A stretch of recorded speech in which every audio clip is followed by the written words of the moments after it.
Welcome everybody. Welcome Filthy Kesha. Welcome.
So now I'm here. So I'm doing good. I'm doing good.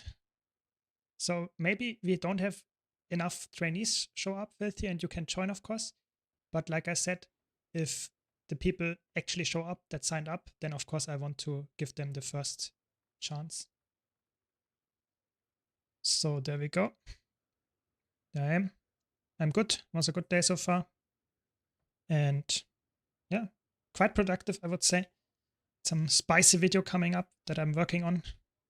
A lot of work, but was fun. And today, let's see if we can get Demo's kill. I really hope we do, because I think last time it was a little bit messy, and I thought maybe my explaining was not as good as I needed to be. And I hope today I'm more on point, and hopefully everyone understands what the mechanics are and stuff. So let's see. And I also hope that we can get the first 3 bosses a little bit faster, just because we already did them, and typically it's better to repeat stuff a little bit faster to get the just the people a little bit more optimistic about the last boss. Because if we need 1 hour or longer for the first 3 bosses, I think that's not a good sign. But let's see.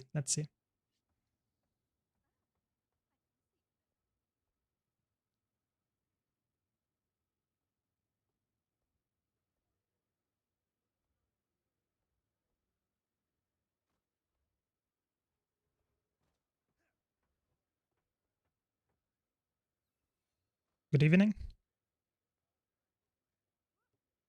So I will now explain, because we had a question in the YouTube comments. Sato, I think you wanted to ask that, about the DPS meter Seppa. So I will stream it in Discord for you as well, so you should see it, what I'm showing on stream. Give me a second. Because it's actually important that you see what I show you. Yeah, okay, there we go. So you can see on my screen on the left side, I have this Arcdeep DPS meter, yeah? And the question was now how I format that, yeah? I hope you can see it.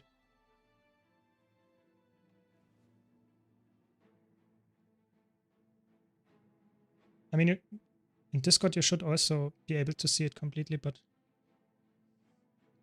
if you're in Twitch anyway, then I can shut down the Discord stream if... Okay, so the idea is I have 1 for DPS, I have 1 for strips, I have 1 for cleanses, and I have 1 for CC. This is, I would say, a little bit higher or more advanced than your typical Arc DPS setup. But I think what you were specifically referring to is this formatting of the DPS setup. So you can, if you go and right click on the window here, you can actually choose a lot of options here. And for example, what kind of stats are shown in this window, you can see what kind of stuff is excluded. So if you have only want to see the boss damage, or if you want to see a specific add damage and whatever. And you can of course also show what kind of thing is shown, if it's the DPS, if it's the CC, whatever it is. Of course, for me, the main thing here would be the DPS. I want to see how much DPS my party does, how much do I do. So this is the first thing. But of course, you can also set the display setting, which is obviously the thing that is a little bit different than for everyone, what they want to have. So you can see, for example, that on the display setting, you can see how much the names, how long they are displayed. That can help to increase the visual clarity, so that if there's someone with a 20 character name that you don't see the whole name, you only see the beginning. You can see yourself on top if you want to do that. You can profession icons. That's what I do. I like to have the profession icons. Of course, I also want to see my cleave, because on some fights it's important that you have cleave damage and you not only see the boss damage. That depends, of course, on what type of content you want to have or what you want to see on your bar. And then the most important thing here is then to also see the style and set it up so that you, for example, see the title bar, and you can also change stuff there. I will do a very dedicated or very detailed video about how to set that stuff up very soon, but I just want to give you a short explanation of what I think is important here. For example, I really like to have manual position so that I can say, okay, it should be always here and not somewhere else on the screen. That's just one thing. And this thing here, let me show it to you 1 second.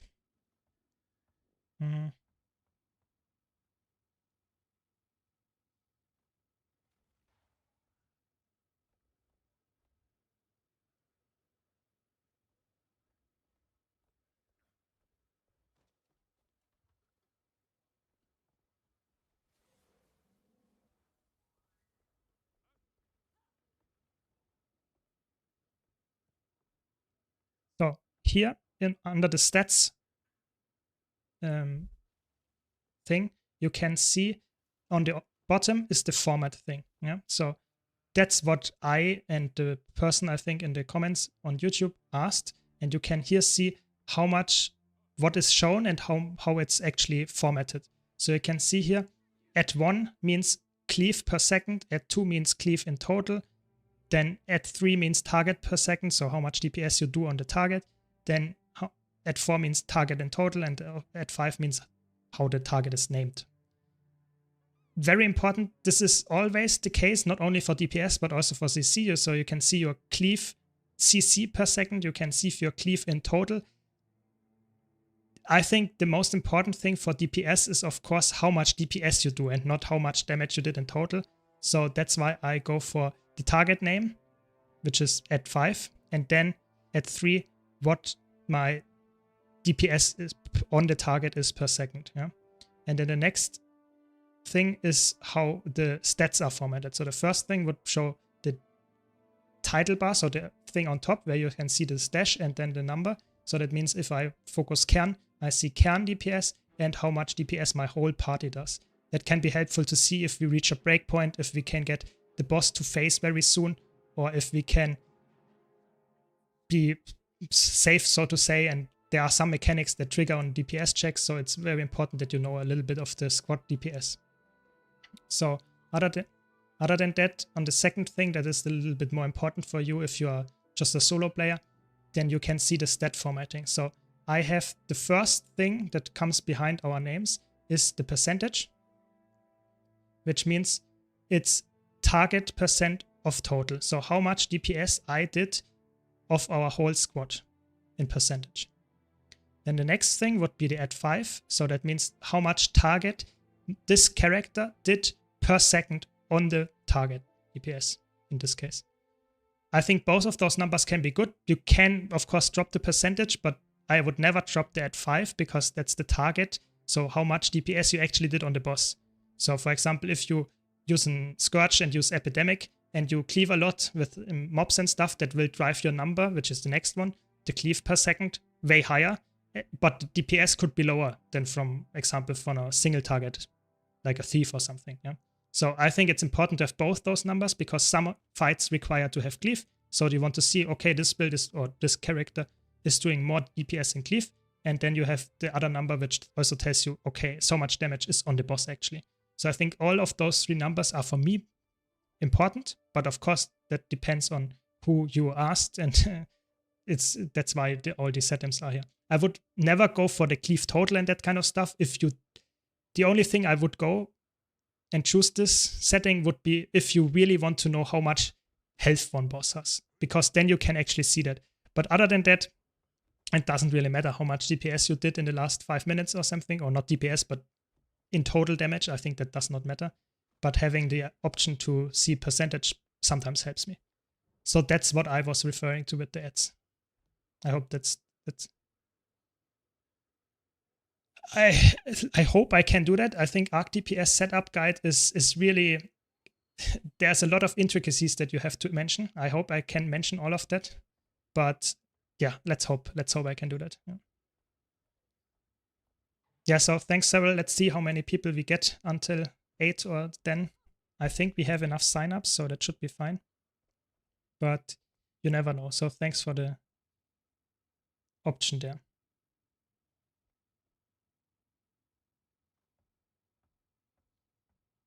Okay. So today, again, we will do Wing 4. Welcome. Bonk, bonk.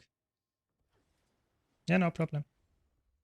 I think it's important that if you have Arc DPS, that you not only use it in the default settings, because I think the default settings are okay, but the advanced options are definitely helping a lot. So I really like to explain those as well, especially when it comes to the strips, cleanses, and CC. I think that's also really nice windows that you can have, especially the CC, because that's very important, not only in new fights, but also even in old fights. It's important to see how much CC you did, and to find out if your support, for example, has nice boon up time, but the CC is really lacking. So maybe you should tell them, okay, bring more CC, because CC is quite important in a lot of fights. So that kind of stuff helps a lot. Not only DPS is important. And you can see on the top right-hand corner of my screen, I have those boon table. This is a plugin. So this is an add-on to the add-on. Yeah, it's a little bit weird, but typically you have an Arc DPS. You also have the boon table set up. But there can also be another buff table, which is a little bit nicer, in my opinion, because you see the nice icons here and you can see the percentages. But you can also live with the normal Arc DPS table if you really want to. There are other plugins that help a lot. I think there's also a healing plugin, for example, how much healing you do per second. But sadly, that's not shared, so you can't see how much healing your other party healer did or something. So that's a little bit more annoying. Or at least if they don't have that add-on. Yeah, so there are various intricacies there. So talking about Arc DPS, I think very detailed would take longer than an hour, I would say. And even then, you'll probably not have everything.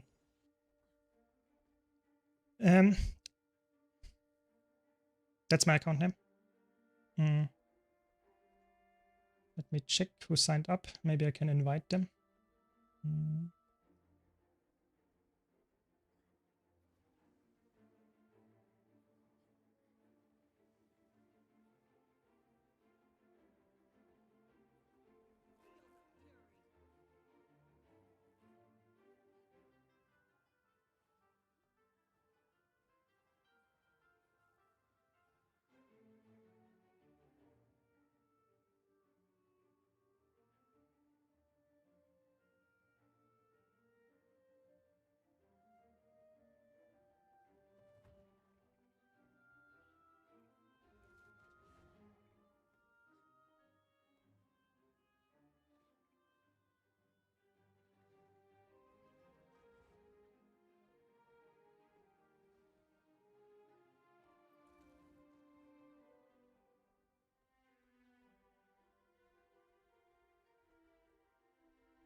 Okay, so let's sort out the roles while we wait for the last person.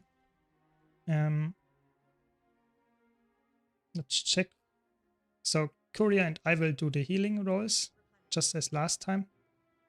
And so that means we need probably 2 quick DPS. So I think we already have one with Life is Strange. And then we need one more. Who volunteers for that? Okay, so then we will have Sananders doing the next quick DPS, and then we are filled and everyone in sub 1 except Sananders. Yeah, wait.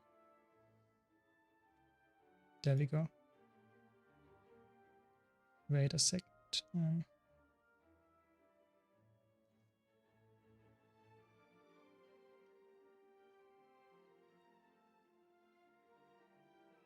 I have to wait until the last person actually says they are on time and stuff. I don't want to have someone join in that is not signed up, so I will give everyone the chance that signed up to actually join the squad. So don't be mad at me. We will wait until shortly after 8, and then when we still need some person, then you are free to join. But I want to have the people that signed up actually be first priority. Are you already in squad? That's good. Then never mind. I will get you back in. Sorry. Very good, very good.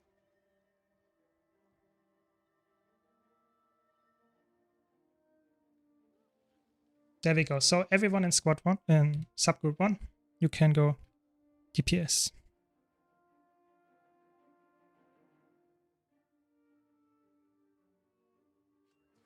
So just a question, who is new? Who did never do Raid Wing 4? Before I asked, so I know Heavenfire, Echo Fox, Sato, and Life is Strange, Courier. I'm not sure if Sananders was there. Okay. So we have at least 3 people that are completely new. That's fine. I will try to explain the mechanics, but I will go a little bit faster than last time, just because we did all the bosses already, and most of them are actually quite straightforward, so not that difficult. If you have any questions, of course, please ask. You can write in chat. You can ask various things during the raid as well, so don't worry. Yeah, so typically, I would say the first boss is a boss where you can also play Condis. On the second boss actually as well. On the third boss, I would highly encourage you to play a power DPS. But like I said, we are raid training here. We don't optimize for highest DPS. So play whatever you're most comfortable with. Of course, don't troll and don't play any builds that are completely really bad for that thing. And I mean, I wouldn't go for a power virtuoso with 5k DPS. I think that's a little bit low. Even it doesn't matter what kind of gear set you use. That's too little, I would say. But okay. Yeah, I mean, I think even if you just do auto attack on power word, you're actually higher than 5k. I would imagine at least. Yeah. Okay, so here it's very important. We have Courier starting the fight. Please don't talk to Glenna. Really important. We all go and move already. If you're in the instance and follow me. And we go to the boss arena already. And I will quickly go over the core mechanics that we actually take care of. There are so many mechanics for this next fight that comes up that are actually not important. And you can also join the Discord if you haven't already, but I think everyone is already here in Discord. Just ask questions. You will not be heard on stream. So don't worry. You can, of course, only also write in the chat. It's also fine. Thanks for dropping the food shoe. Really appreciate it. And so the first boss, I mentioned it already last time. If you have the setting, it's really weird, but it's just how it is. If you have the shader settings, at least at medium, so medium or high, you can see this compass in the middle. If you turn it to low, or you will not see it, so it will get completely gray, which is not good. So try to increase it to medium so that you can see this compass in the middle. Reason for that is this boss is, I would say 40% of the attacks only hit you if you stand outside of that ring. So that means if you stand inside of the ring, of this drawing, you ignore the attacks, and that's what we're gonna do all the time. Really, all the time. Please stand there. There will be only one situation where you actually have to move to those 3 markers that I put up here. So we will stand on hard, or wait, 1 second. We will stand on square all the time, the whole squad. only sometimes when one person will get targeted by an attack that happens all the time, which is a red circle around one character. This person has to move to one of those locations, but still stands inside the circle. So you just move to 90 degrees in east, west, north, whatever, just that you don't stand in the stack. The reason for that is this attack does a lot of damage to allies standing in the attack, and you just want to minimize the damage. So whenever you get this attack, it's called agony, you move outside of the group to a location, one of those markers, so arrow, circle, or heart, to where no one else is standing. I try to heal you from range, so don't worry about that. Just try to deal damage when you can, and we will kill the boss probably before it gets too messy. Just keep that in mind. Move out if you see you have a red circle. That's the first important mechanic of this fight. The second mechanic of this fight is the boss jumps around a lot, or not a lot, but sometimes. Just ignore it, stay in the circle, wait until the boss comes back. The boss has 2 more attacks that are really important to take care of. The first one is a teleport, I would say completely similar to the Veil Guardian teleport. You will see a yellow border around your screen when you stand in it. Just move out of it or dodge it or block it. It's just like the Veil Guardian teleport. Just avoid those at all costs, because if you get hit by this, you will probably get teleported outside of the drawing, and you might get hit by attacks from the boss, which is obviously not what you want. If you get teleported anyway, you can, for example, use your special action key, which is a dash, so it's an evade and a very long-ranged, very fast dash that you can use to move around and get back to the group, for example. But be aware of this. If you use this, or if you get teleported out of the group, you are very likely to get an agony. So that means the red AoE, and then you should not move to the group, but rather to one of the empty positions next to the group. So really important. So the dash skill can save the situation. Just be aware of that if you get teleported. And then lastly, there will be a mechanic where you see green circles happening all over the arena. And typically you should move in the green circles, but we are doing normal mode. So we just ignore the green circles. We stack on top of each other. The supporters will give stability to negate the float that will happen when the attack expires, and we just deal damage to the boss. So that's what I meant. We ignore all of the really important mechanics of the fight, and with the current power creep, that's not a big deal. So normally you would stand in the green circles to negate the attack and have to stand there with some party members and stuff, but I want to go and do really fast.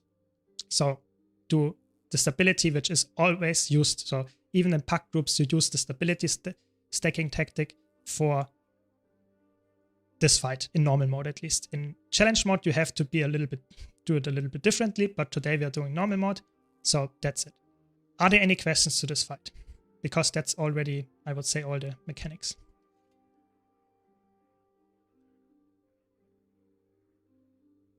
I guess not. Neither. It's some kind of yellow reddish thing. So it's some it's a weird circle. It has, I would say, some kind of sky dawn color. It's a little bit weird. You will see that if you stand in it, you get a yellow border around your screen. That you should notice, and I think you also notice a different sound if you have sound turned on. Yeah, it looks like the stars or the galaxy or something. Yeah, it's a little bit weird, but you will notice it. And if you get teleported, like I said, it's not that bad. Just use the Celestial Death, so a special action key to get back.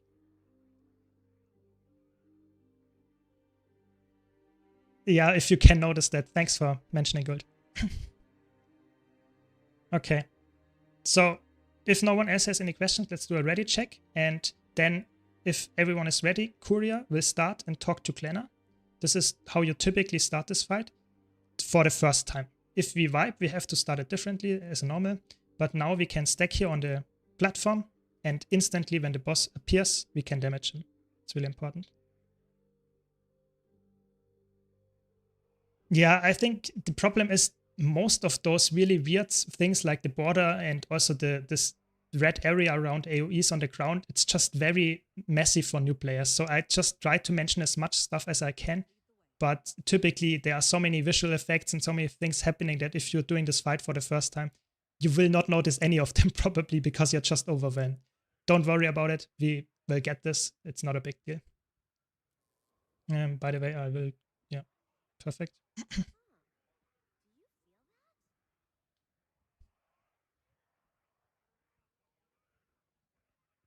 Yeah, at some point you just move out of the AoEs and don't really check how they are looking or something. You just avoid it, maybe get a block. I tried to give you block. I can give you some H's as well, but of course, if multiple overlap, it might not work. So just take care and look out. Yeah.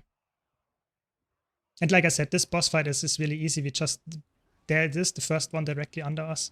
It's not a big deal. Some people got teleported already. Just come back in time so that you can get some stability. Okay, it's fine, I can heal.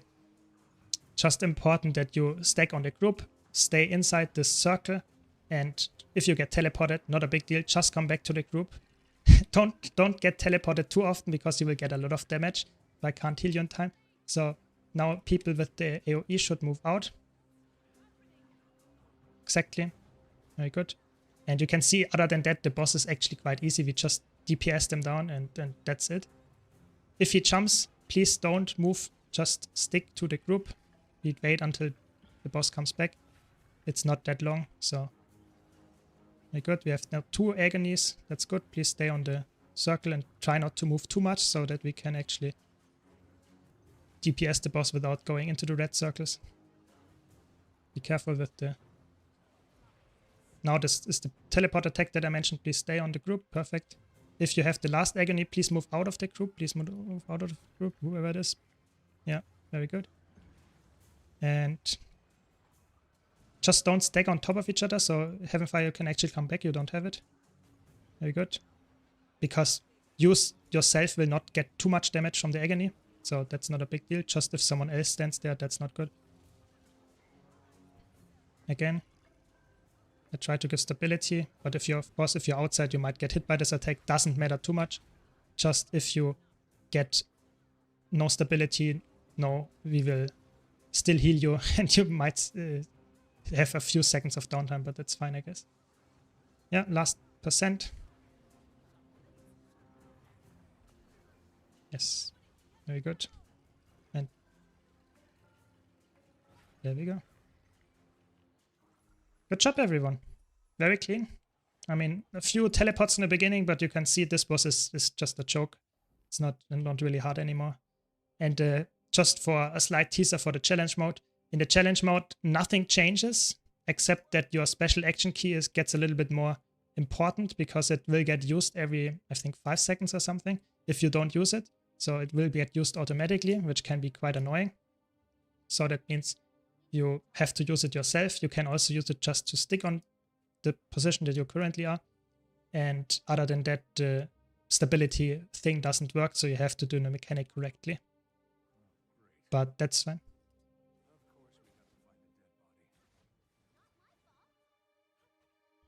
Yeah, I think that's a good point. This boss fight has some mechanics that we didn't see, but I would say you don't have to have really high DPS to actually see that, not see them, because nowadays I would say our DPS is not that high. It's just the power creep actually made it so that no one sees the mechanics anymore, I would say.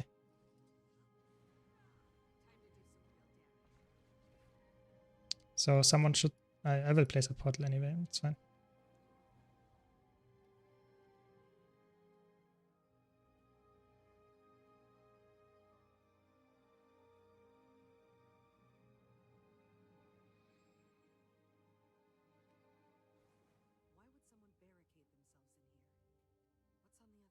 So if you pick up the shovel, you can teleport exactly back to the boss here with me.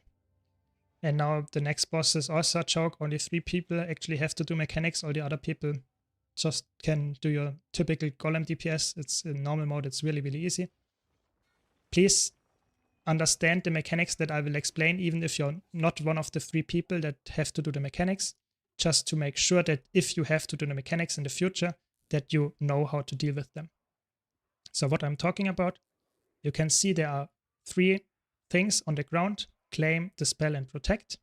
So this is more like we fight the arena, the environment, and not really the boss. So the boss moves to the person that has the claim. So the person that is the claim guy gets the tank.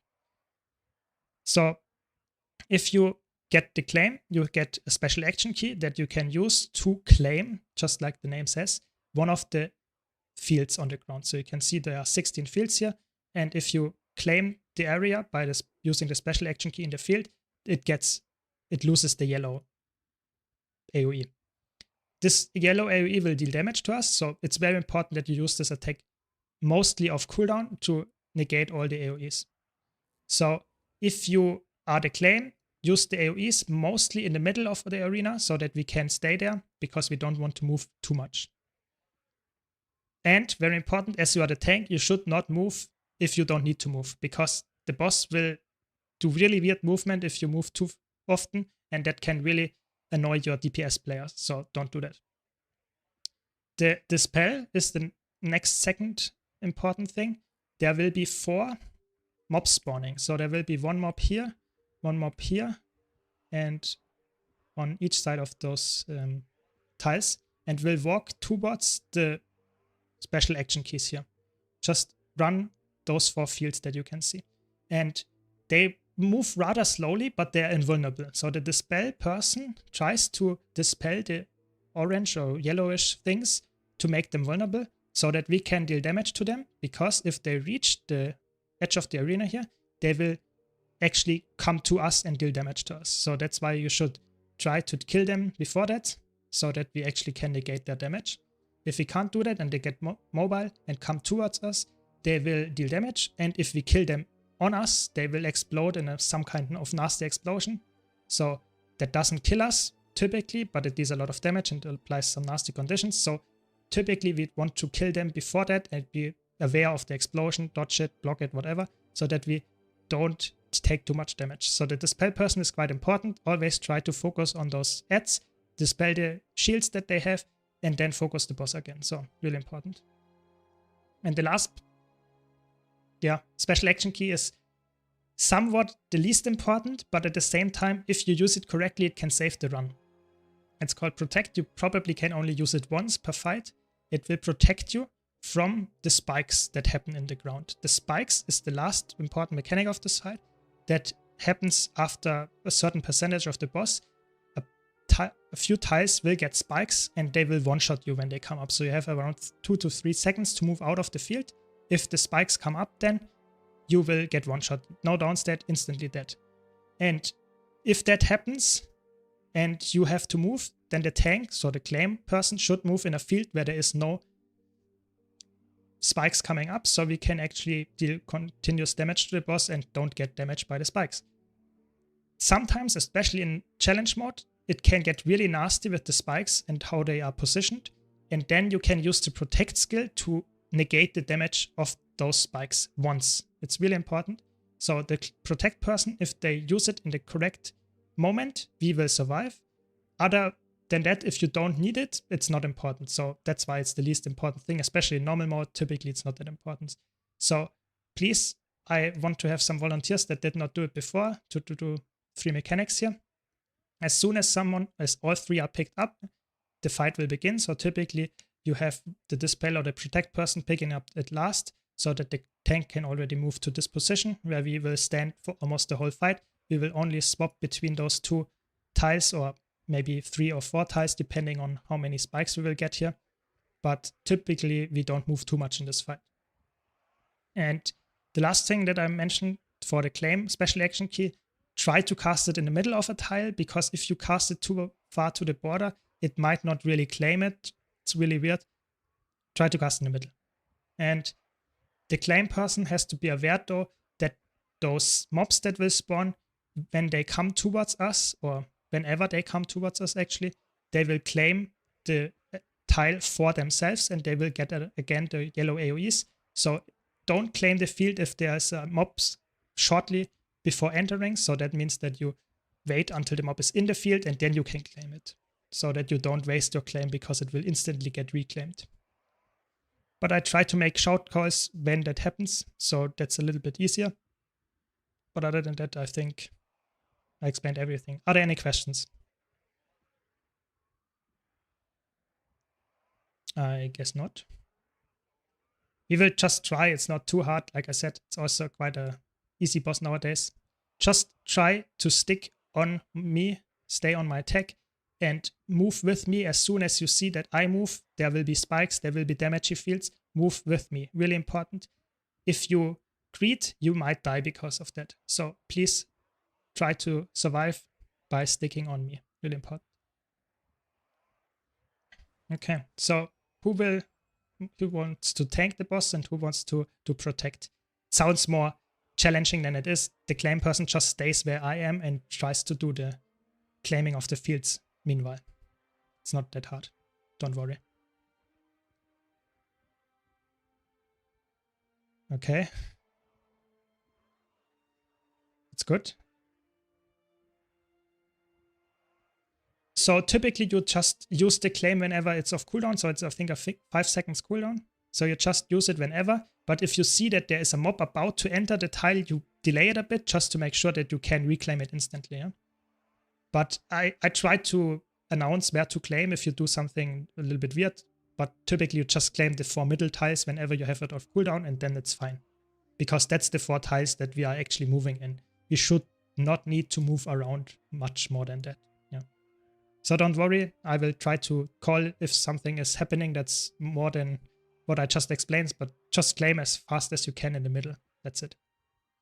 I mean, if no one else wants to do, I mean, protect, typically no one has to do anything. So typically the protect person just picks it up and comes back to us. So I will tell you when to use it, I would say, but normally we don't have to use it in normal mode. So don't worry, if someone wants to get the last special action key, just take it. So I'm not sure. Chu, are you jumping there? Okay. Echo Fox, that's nice, thanks. So please wait for the ready check. The protect person, I would say, is the one that takes the last.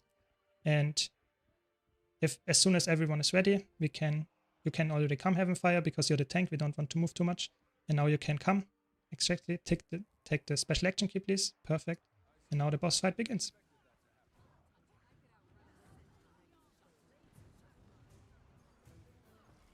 Yeah, okay, maybe Soul Beast is not the perfect option here because you might jump around a bit, but it's fine. Anyway, just stay here. It's good. And we try not to move at all. And you can see slowly now the first Shade Scott will come to us and will actually claim the field. That's gonna happen all the time now. Don't worry, we have nice DPS, so we should probably be fine. Just cleave it down, we will get it. Yeah, perfect. And there we go. We delayed it a bit. And now the first spikes happen, nothing in the middle, so that's good. You can just continue DPSing. Like I said, a little bit of a DPS golem fight. That's the first spikes, so that's what you see here. We are fine, nothing on our tile. And probably the next ones will be under our tile, so we have to move. Let's see. Good job so far, no worries. Everything fine. Now we move, please. Yeah, everyone with me. Careful, the first 2 mobs are coming, so please be careful with the tile. Perfect with the tile claiming. Next up, move out, just because we have another. Good job. And the spikes, you have to be a little bit careful because they will sometimes overlap with other mechanics, so the spikes have always priority because they are the one-shot mechanic. Everything else comes after that. Again, spikes not on our field. We are looking good, last 10%. Be careful with the claim. Don't move. We have a claim. It's no spikes. We can just continue DPSing. Now we have to move because of the spikes. So the yellow AoE seems dangerous, but it's not too dangerous. You can actually out-heal it. And you can see very easy boss again. Perfect execution. Very good job, everyone. Again, we have a thief, so life is strange. Please just interact with the door so we can continue to the next boss. Otherwise, we would have to do a short minigame here, which is okay, but of course it's better to have a thief that can actually pickpocket, or how it's called, unlock the door here. And we will now go to the next boss. This boss, really important. We need 2 things. We need CC and we need stability. So if you can provide either of those things, please bring it. Really important. I try to bring as much CC as I can get. But of course, it might not be enough. Let's quickly check. I should have some focus ready.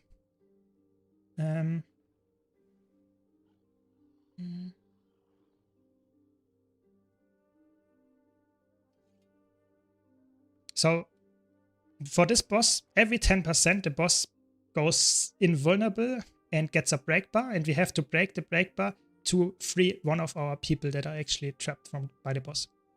So that's why we need a lot of CC. This is a power boss. It's very important because we phase it every 10%, so playing Condi here is really nasty in that sense.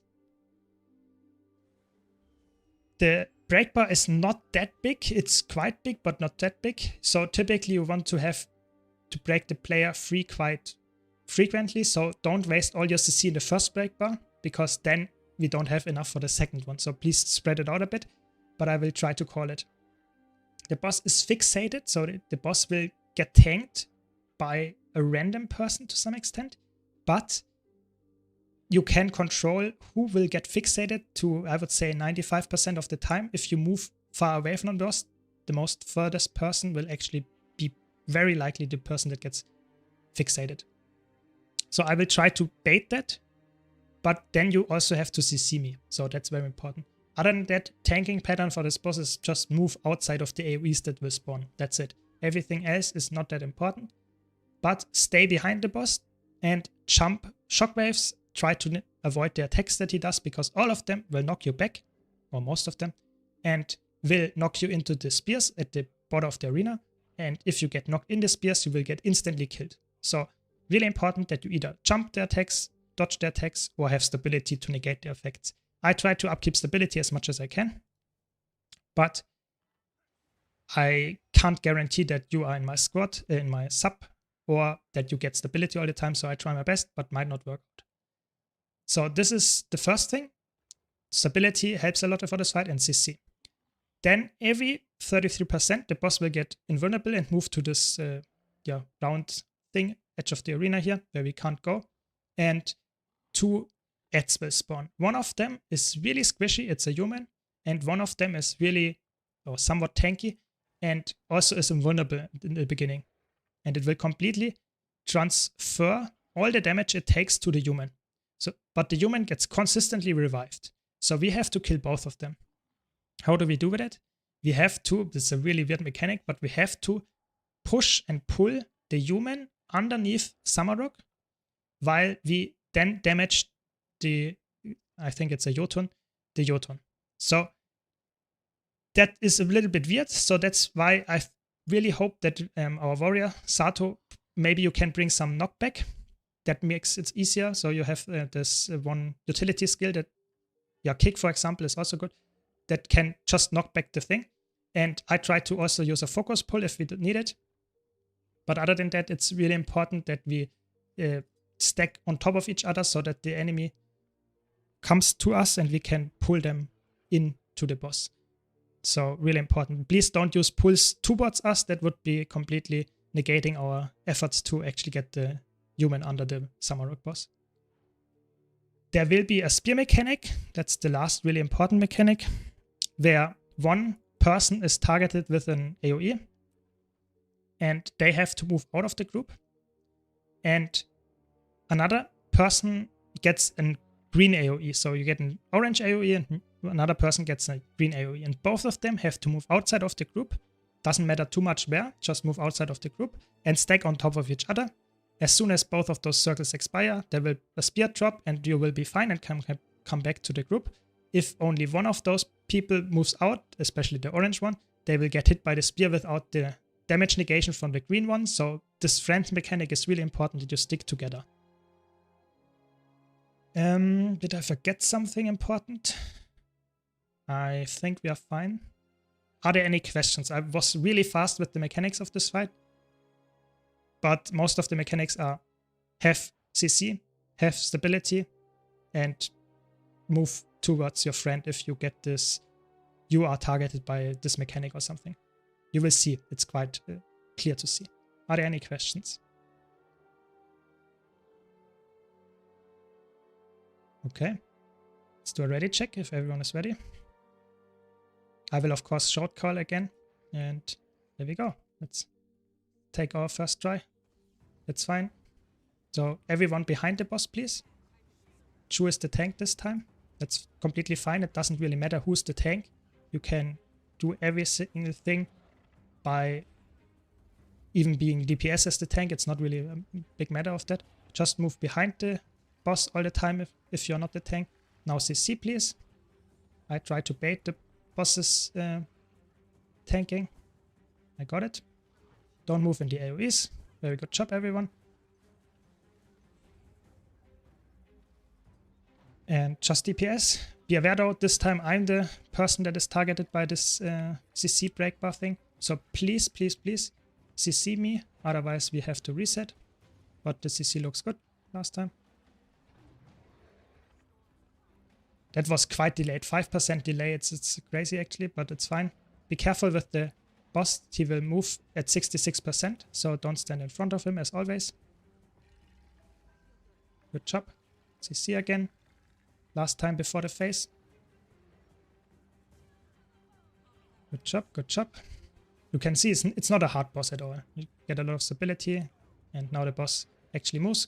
Move out of the... Yeah, exactly, be careful. Now we stack here in front of the boss. Please wait with attacking any mobs that spawn. Wait, wait, wait, wait. And... Perfect. That's good enough. And now we just focus on the oh, don't pull him in, please. Don't pull him in. It's really important that we focus on the Guldhem first. And you can see we get actually kill Rigam consistently.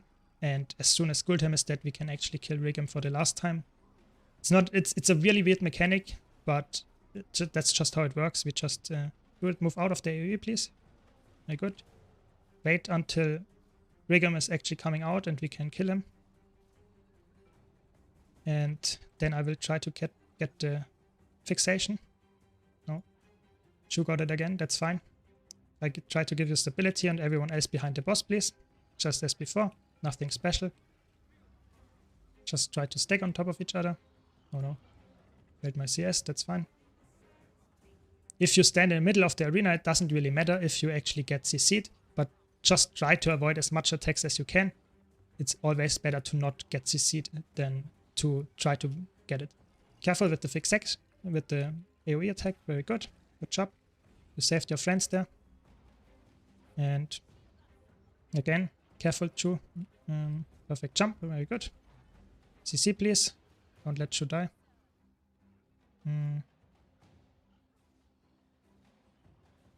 I got the fixation. I try to move behind the... Oh, you do. Please move to... Yeah, exactly. If you get CC'd while you have the AoE, please take care that your friend is always with you. So that's really important. Otherwise you get a lot of damage and might get one shot from this attack. Please CC me now. Last percent before the phase. Very good CC. I like it. Good job. Again. Move behind the boss, please. Don't try to move too far away from the boss. Otherwise it gets a little bit messy. Careful, don't stand in front of the boss. She will dash in the arena again, or outside of the arena rather. Looks good, good job. We can stack again in the middle here. Okay. I will move a bit out with the AoE, just that we don't have to stack on it. Try to stack on top of each other. Wait until Rigam is on top of us. We get the knockback. And I will also pull him a bit more. Perfect. And just DPS Guldhem, please. Very good. Let's move out with the red AoE, please. Please, please, please. Very good. You can see even if no friend is actually moving out, you can survive the attack. Of course, it's way better if you have a friend that is moving out with you, but in normal mode, it's not too hard, actually. Okay. I will try to bait the fixation again. Careful with the AoE. Try not to use it in the middle of the room, so typically it's better to move it a little away from the group, but it's fine either way. I try to give you stability. Please CC me again. Very good CC, I like it. Who did it get it? It's Echo Fox, that's good. Perfect. You already know the friend mechanic perfectly. Sounds good, sounds good. Be careful with the stability. Looks good. CC up. Yeah, looks very clean, I have to say. Good job, everyone. So concentrate for the last 3% as well. Ooh. Try to move out with me, please. Very good. Good job. Last 10%, please CC the boss. Okay, never mind.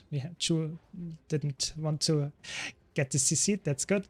That's the fast way. So if the person that gets targeted by this attacks GG's, we can actually skip this break bar phase. So thanks for that. And very good job. That's it. Now we can rest Chu again and go to the last boss. Very clean. What can I say? Not that hard. Okay, and there's that. Let's go to our revenge and get our revenge from killing demos, I hope. So I think Curia will again do the hand kite, I hope. So yeah, I mean, it's not that much of an advanced tactic. It's very frequently used even by pucks because it's very, very easy. Yeah, sure, go ahead, restart the game. I will explain a little bit of the mechanics until you're back. There we go. So for this fight, we can glide to the platform here and stay on, please stay on the edge. Don't move in. That will start the fight. And so typically for this fight, you want to have some CC. And H's helps a lot. Chu will do the hand cat. Okay, then we will do it like that. That's fine either way. So I will do the tank again. I will go for my maximum tankiness. Very good. Should be fine. And I will explain the mechanics already. I hope everyone is fine with that. Thanks for the follow. Stay good, by the way. And so this fight is a little bit more heavy on the mechanic side. The attack is, there are not that many attacks that boss actually has. So please, it's really important that you do the mechanics correctly. The DPS is really second to important. Yeah? So it's not, if you survive and you don't wipe the group, we will kill the boss. If you do 5k DPS more and you fail a mechanic, you might wipe the group. So please take care of. That's why what killed us last time was people failing mechanics. So please try to do the mechanics as good as you can. Really important. So at the beginning and also every 25%, one random player will get targeted by a green circle that will slowly shrink, and everyone that stands inside of the circle, if it expires, will get teleported in another location. And in the beginning, you have to kill those 4 chains that you can see here. They are not damageable here, but in the other location, they are actually damageable, and you should kill them at the same time.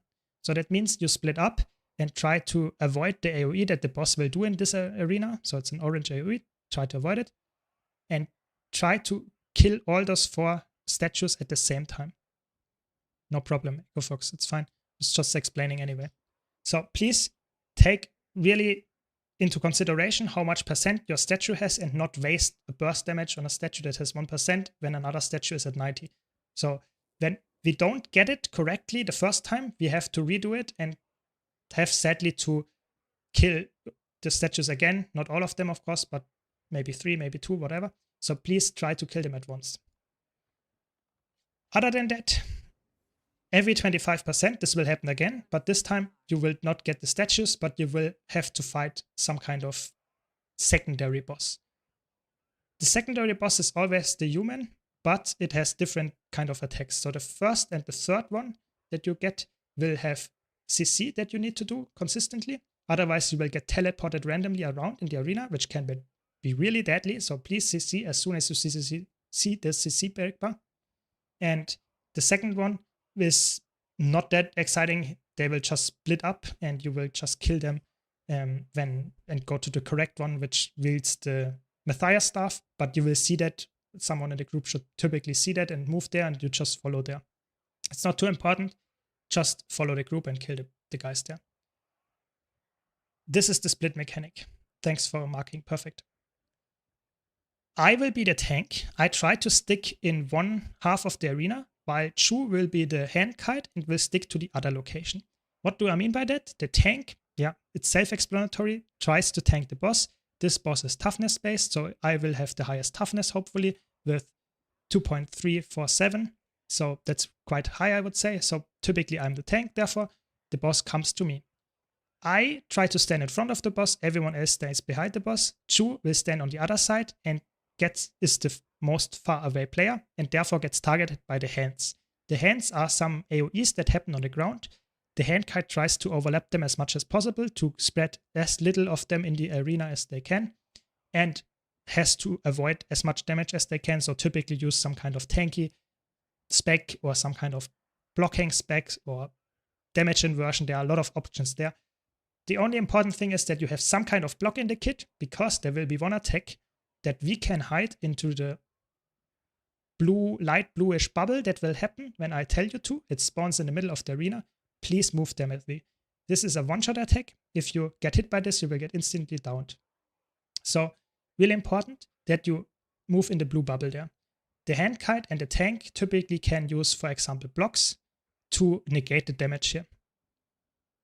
Only blocks work, not invulnerability. That's really weird attack, but that's just how it is.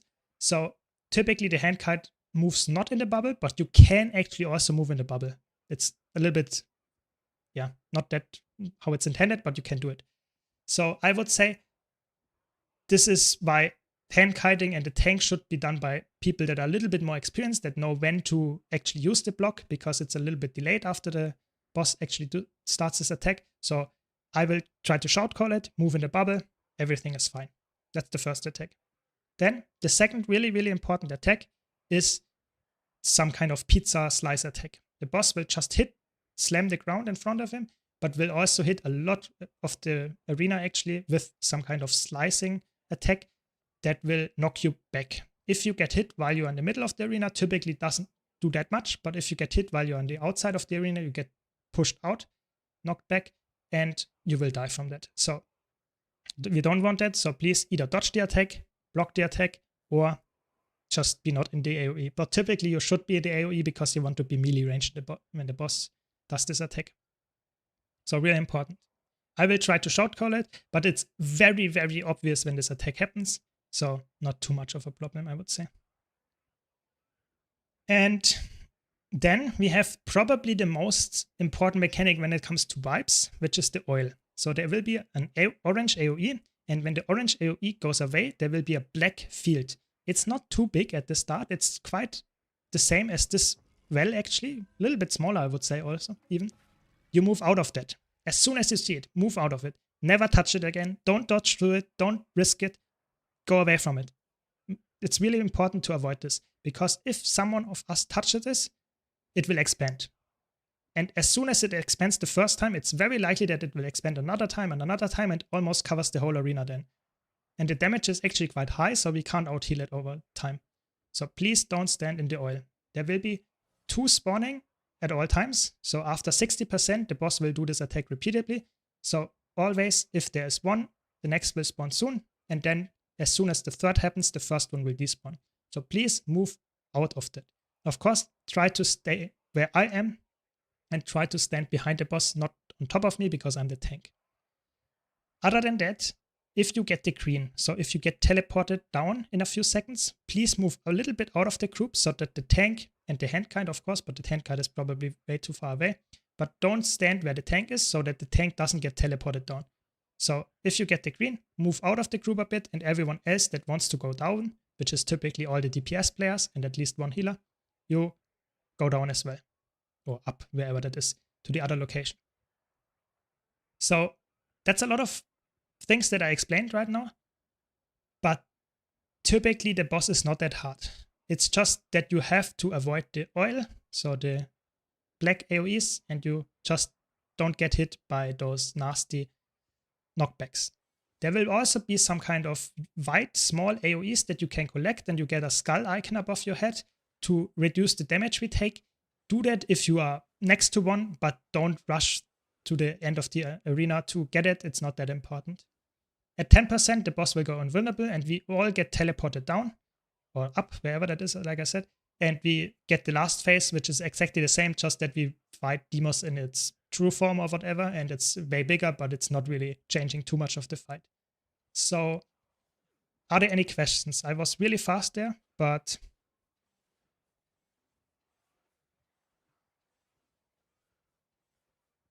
Very good point by EchoFox.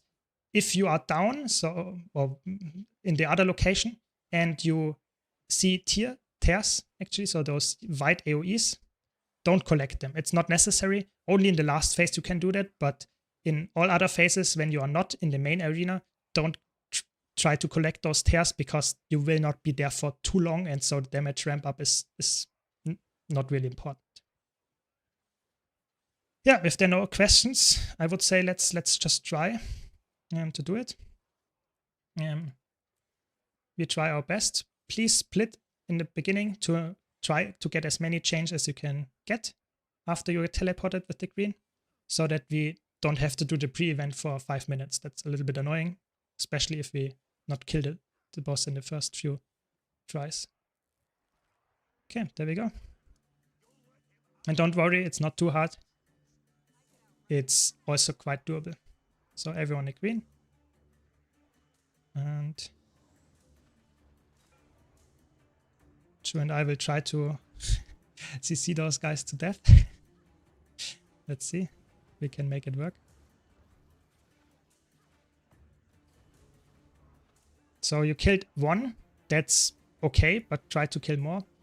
You can also, not everyone has to go down, but of course you can go down. It's not that much of a big deal.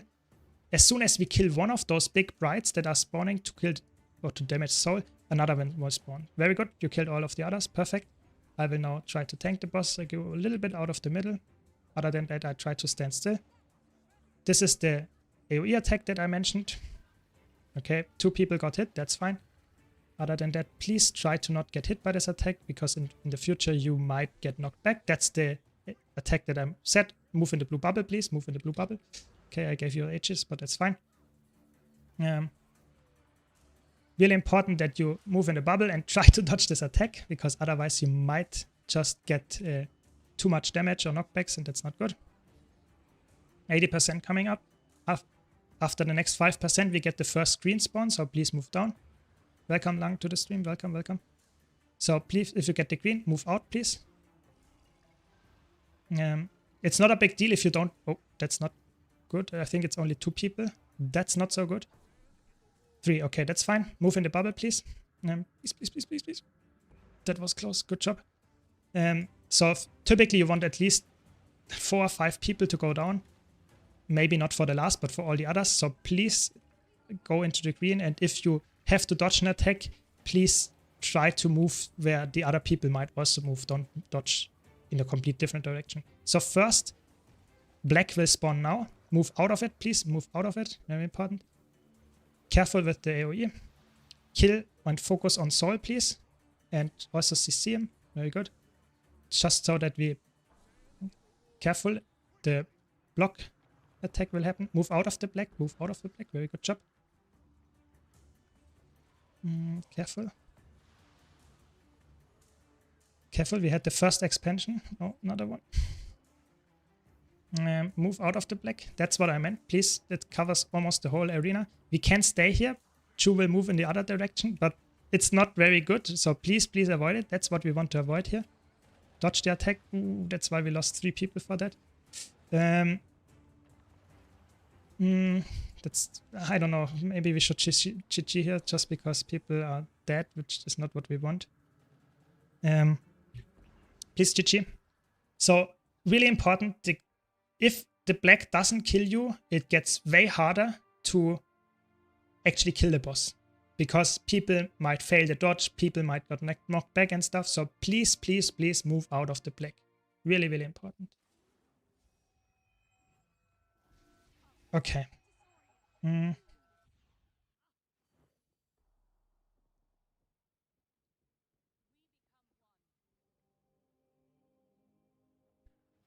So, other than that, I would say it was quite okay.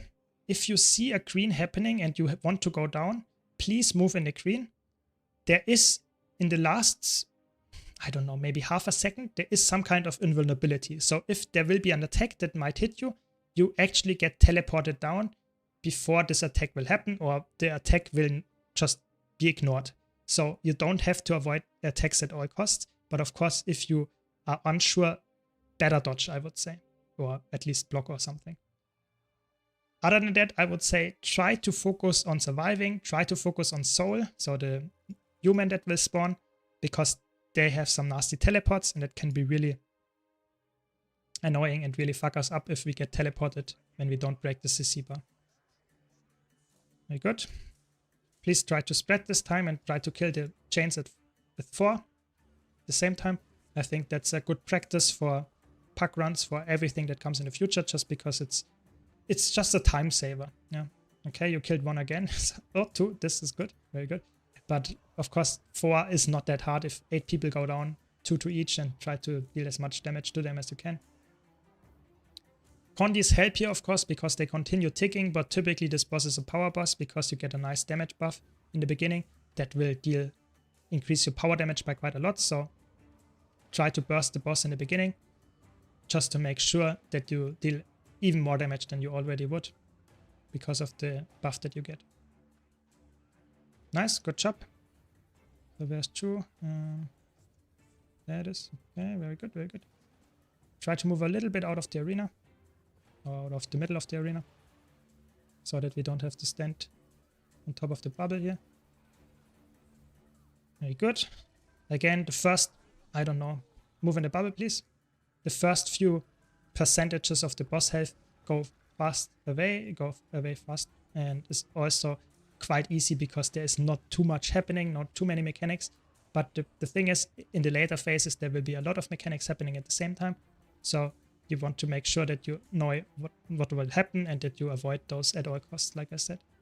Careful, first teleport will happen soon. So please, please, please move out with it. And try to stack on top of each other. Everyone goes down. It's fine, you don't have a healer, but you have enough people probably to kill it. So play a little bit safe. We move in the bubble. Good. So that if you want to play the tank, you can also, of course, just stay outside of the bubble if you have enough blocks. You don't really need to go for the bubble anyway. Good CC on the soul. Be careful, it's 10% to 60, so at 60 we'll get the black spawning. So please be aware of that. Try to avoid this attack. So I will be ready to move the boss a little bit, just because the black will spawn to the second closest person as far as I know. Please be careful. There's the block attack. Okay, very good. You got a H's anyway. That's fine. Try to stand behind the boss.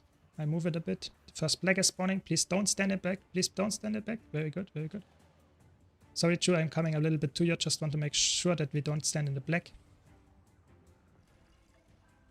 Please stand behind the boss. Move out with the green. Move out of the orange, please. Please, please don't stand in the black. Very good, very good. No, we got it. Please move out. It's really, really important. This time it's not too bad, but it's not very good either. So I tried to rescue here. It's fine anyway. I don't have a good block for you. It's okay, it's okay, it's okay, it's okay. Oh no, we lost the hand kite. That's not good. That's why the black kills people. Even not with the damage. That's a GG. Please, GG. Please don't stand in the black. That's the most important thing for this boss fight. You kill the group. Even if it's not happening in the next 5 seconds, it will happen a minute after, just because there is a cascade effect. Always try to stand outside of the black. Don't try to play risky and finish your damage. No, move out as soon as you see it. Really, really important. So don't kill your group with it.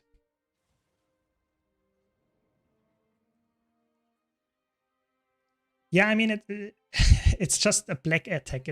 I know it sounds bad, but just important. The black attack, the oil will kill you. So if there are any questions, any comments, please let me know. I, of course, want to help you. It's a training. I want to let you know what is going on, what mistakes we make. So please, anything is really good. Okay. But you're doing a good job in the first 25%, I would say. But then as soon as the first black spawns, you move around a little bit like headless chicken. Try to stand behind the boss. Move as soon as you see a black. Other than that, don't move. Again, as always, the boss is your friend. Stick to the boss. Try to deal as much damage as you can. So the pizza attack is a little bit weird. So the pizza attack hits if you stand far away from the boss. It hits a little bit after you would get hit if you stand directly on top of the boss. So you typically dodge when the attack is, when he is just about to slam the ground. That's when you would dodge. You should also, if you want to greed a bit and have some kind of H's up, you should only stand in one slice just to make sure that your H's will block it. But I would say dodge into the boss helps to be sure that you don't get hit. If you dodge backwards, it might still hit you because the evade frame will last shorter than the actual attack lasts. So it's a little bit weird, so try to dodge inside the boss, yeah. Yeah, moving or dodging inside the boss helps. That's just how I would do it. You can also dodge sideways. You don't have to dodge at all if you have a support that can give you H's, but I would say better safe than sorry. And evade the attack and deal DPS after. Because if you get knocked into a black, if you get knocked back, it's really annoying. And you might kill the whole group. Good job, 2 chains. Maybe next time so you get all of them.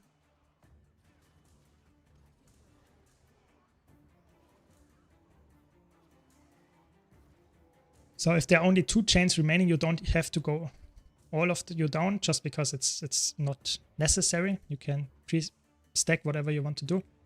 I will try to go away again a bit. Careful with the AoE. Next up is the bubble attack. There it is. Move in the bubble.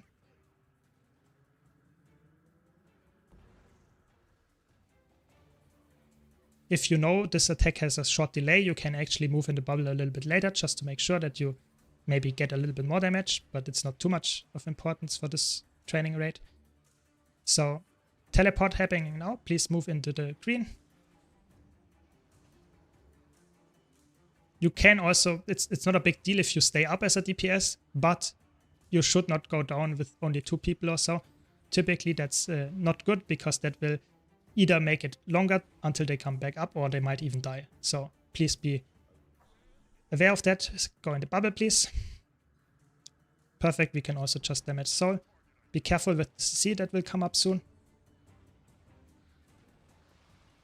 And we have 10 more % to go until we get the first black. So please be aware. We don't want to vibe again to the black. It's not like it's very obvious. So please. Very good job. Dodge this attack, please. Very good. That was close, but fine. No problem. So 60% coming up. So please move out of the black. It will spawn right under the boss. There we go. We move a bit away. Move in the bubble. I will move here.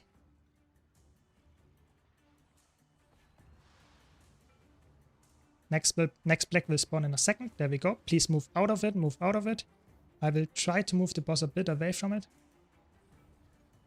So typically I want to move the boss as little as I have to. But if I want to make sure that we don't get hit, it's fine. I think we still have 3 people in there. That's okay. Please try to play it safe. Don't greed for DPS. You will get teleported back up. We lost already 1 person, but I think we will still keep going. Move in the bubble, please. Move in the bubble. Next black will spawn. Please don't move in it. Please don't move in it.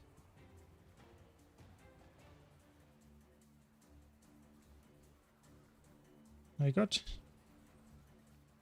I think you should come back up soon, I hope. Next black, please move off. Move off. Perfect, perfect.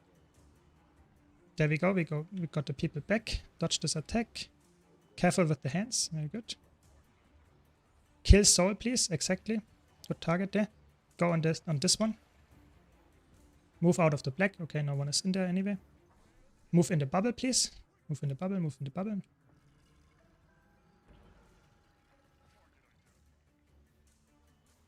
Very Very good. Don't move in the black. Move out of the black. Very good, very good. Try to pull soul towards you. Sorry, true that I'm always hunting you with my tanking, but I just want to make sure that we get the blacks correctly. And please stay behind the boss. Next black will spawn now. Dodge this attack. Move out of the black. Perfect. Try not to get hit. Oh, we got someone that got in the black. It's fine. It only expanded once. Just make sure that you don't stand in it again. And there we go. We have a next green coming up in 5%. Move out of the black. Move out of the black. In the bubble, please. Yeah, very good. And next teleport in 4%, please. Or 3%. Please try to go all down and help. Otherwise, you might die there if you don't go down at all. All of you. Next black, move out of the black. Try to not stand in the middle. Yeah, green, perfect. Okay, okay. Very good. So I can collect this one. I don't know what's happening down there, but just try to kill it as fast as you can and come back up. There is nothing really happening right now, so you can safely come back up. There should be a black spawning soon on me. Let's hope. Careful, stay in the middle, yeah. Okay, now we have the black in the middle. That's not that good, but it doesn't matter too much, I would say. Oh, soul died. Okay, that can also happen. So we have to GG here. So if soul, so the NPC, dies, the fight is over anyway. So that's why you should be careful if you're a healer, or if I'm the healer, I should try to heal him. But you should also be careful to not get damaged too much from random attacks, or get too much damage from, for example, the Brights at the beginning. So if we are unsure, we can also let 1 DPS. No, please. All GG, please. So other than that, I think it was quite nice with the DPS and how you manage the blacks and stuff. Just to make sure, don't get hit by any knockbacks. Just play it safe, dodge the attacks, move out of the blacks, and you see we actually got with 8 or 9 people back to around 30% of the boss. It's good. It's good. No, someone just jumped in too far. Okay. Anyway, retry again. Please focus, and we should be able to kill this boss. It's not too hard actually. It's really not. It's just we have to play it safe and don't greed for anything.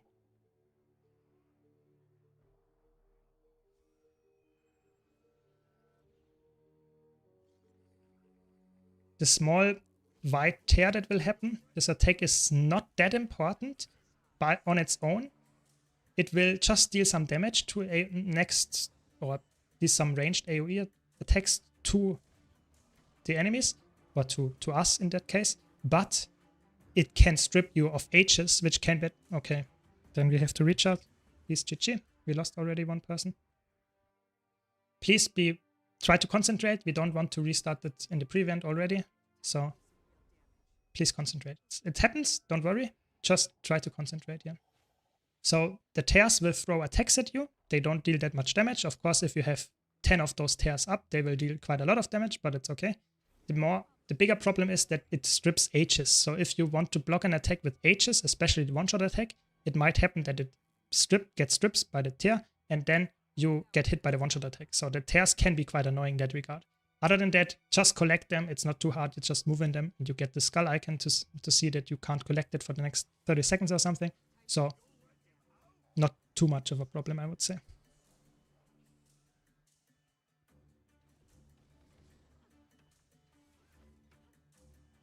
Okay.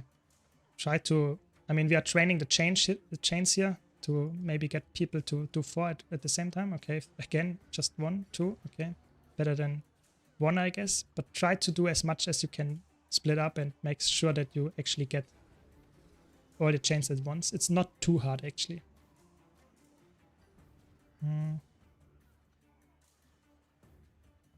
There we go. We got it. I will move the boss a bit out of the arena, or out of the middle of the arena. Try to avoid this attack. Stand behind the boss. Just DPS as long as the DPS buff is up. Move in the middle to block the attack. Move in the middle, move in the middle, move in the middle. Okay, you had a block anyway. Dodge this attack. Ooh, that was close. That was close. Please don't scare me like that. Can't save you from this attack. If you already got hit, that is. Move out with the green, please. Everyone move in. That wants to go down. Very good. Very good.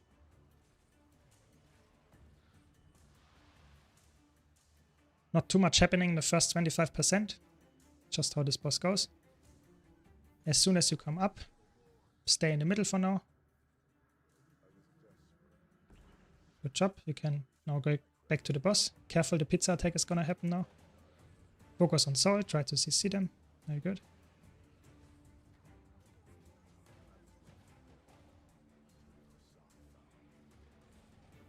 You can also just come all to the boss and cleave soul down if you want to play it a little bit more aggressive. But of course, what you're doing is also fine. You can just stand on the soul and kill him and then go back to the boss. Careful, black will spawn in 5%.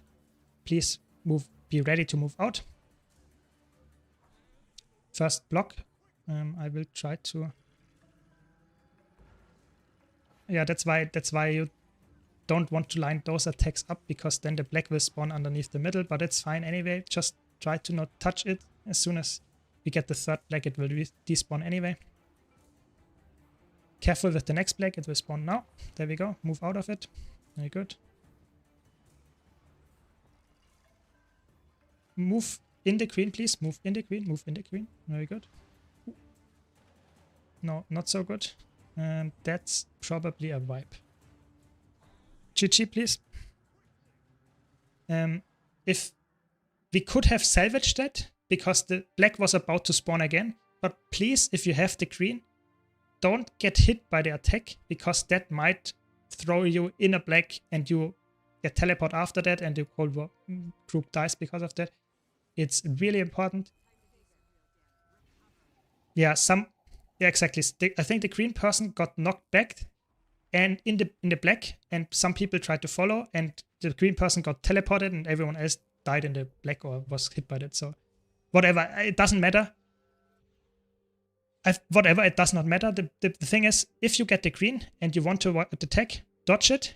But of course, be aware that if no one else comes down with you because you dodge in a weird direction, because no one could follow you, you might also wipe. So please stick together, try to dodge together, or just avoid the attack altogether. It's really important that you don't get knocked into a black. That's the most important thing with this attack. The knockback itself is not that dangerous, it's just the knockback into a black. That's the big problem. Okay, let's try this again. Please concentrate, we got this. And this time we have 4 chains as well, I hope. Okay.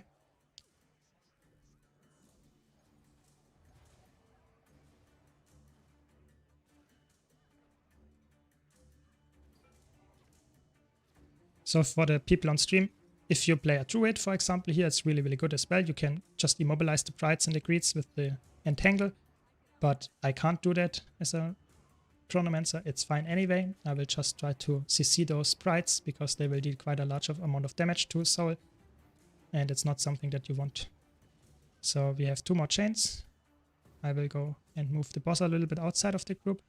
I try also to give you some H's as well for the following attacks. And of course, try to dodge all of those attacks. It's not that important in the beginning, but it's can be quite annoying in the later phases to not dodge those attacks. So please, better play it safe than sorry. And dodge the attack. Only one got hit. It's fine.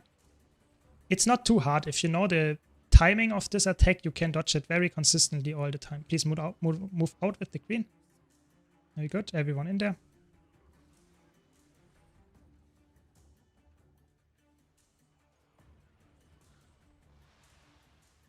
And as soon as you come up, you can come back to me, towards the boss, and just play it safe and either kill the soul or just pull the soul towards us. Both of it is fine. I would say in a speedrun we would pull soul exactly like that and just make sure that you don't get hit by this AoE. Good. And you just kill them both at the same time, save a little bit of time, but it's fine either way. Black coming up in 7%, so please be careful with that. will spawn very close to us, the first one. So please, please, please be aware of that. Dodge this attack and then come back to the boss so that we get the black spawn directly under us and can move next. Careful, move out of the black. Very good. Move in the bubble, please. Move in the bubble, please. I will pull the boss a bit in this direction. Careful with this attack, please. Dodge it or don't move in. Don't dodge in the black. That's very risky. Move out of the black, please. Very good. So blacks are way more important to not trigger than getting hit by this knockback attack. Really, really important that you play it safe because the blacks can wipe the whole group, whereas the knockback can only kill you. Move out of the black, please. Stand in the green. Good job, everyone. You did a very good job. You actually did not dodge this attack, even though it was about to hit. Very good.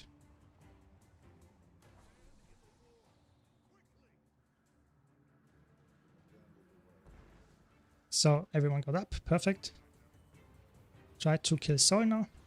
Careful, black will spawn soon, so please be aware of the black. Can be a little bit annoying with the black right now, so that we don't get it in the middle. Okay, very good, we got it there. Don't go in the black, please. Either kill Soul or, yeah, just kill him, it's okay. Okay. Careful, black will spawn soon. There it is, please move out, please move out. Good job, move in the bubble. And black will spawn very soon again. Dodge this attack, please. Just always the same pattern. Black, please move out of black. Very good. So next teleport will happen, the last one. Or the last one with the green. Please move out of the group. Good job.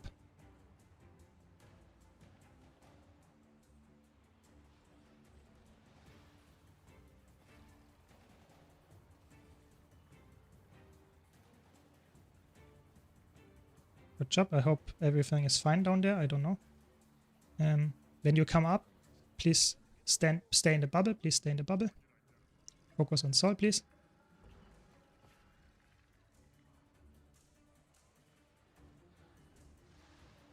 Careful with the black that spawn very soon. Please be careful with that one. Move out of the black, please. Very important. It's in the middle.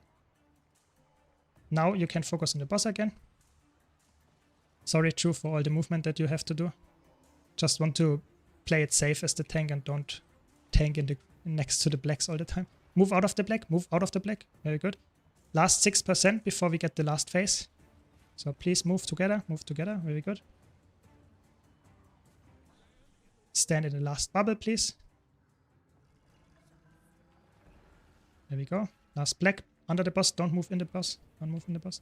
Play it safe. Play it safe. There we go. Last phase. Stick together. I will try to heal you. It takes a while. It's some roleplay coming up.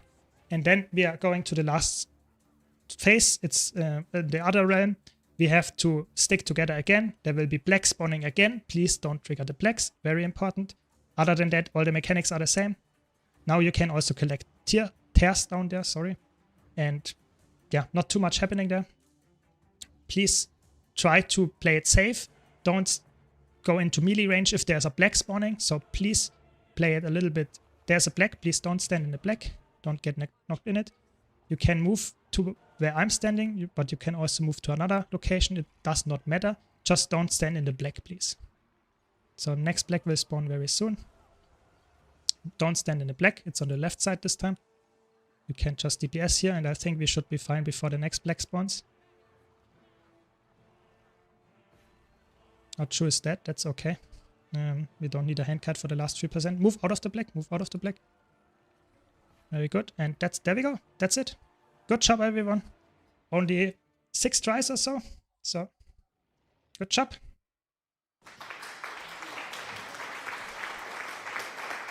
Yeah, thanks for the applause. Yeah, and, are there any questions to this fight, or is it clear now?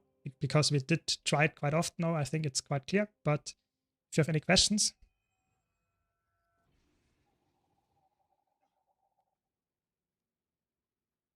Yeah, for sure. I think especially the timing on the dodge with the pizza attack and that kind of stuff, you just have to learn it. Yeah, for sure.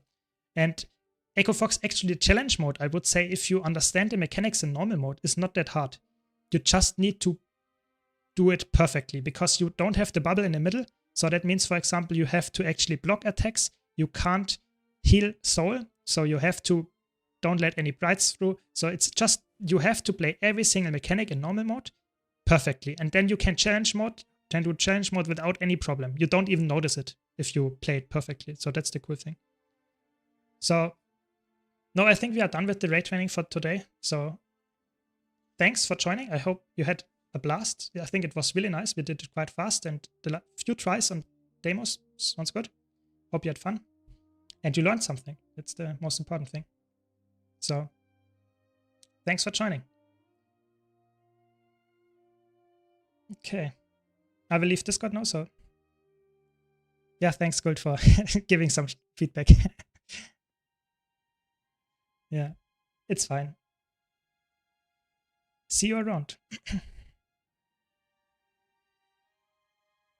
Yeah, I mean, so I have to mention that I played this fight quite a lot, so I know what's happening. But of course, if I'm streaming, so I try my best to make the fight as easy as possible. I try to tank stuff. I try to give stability. I try to give H's.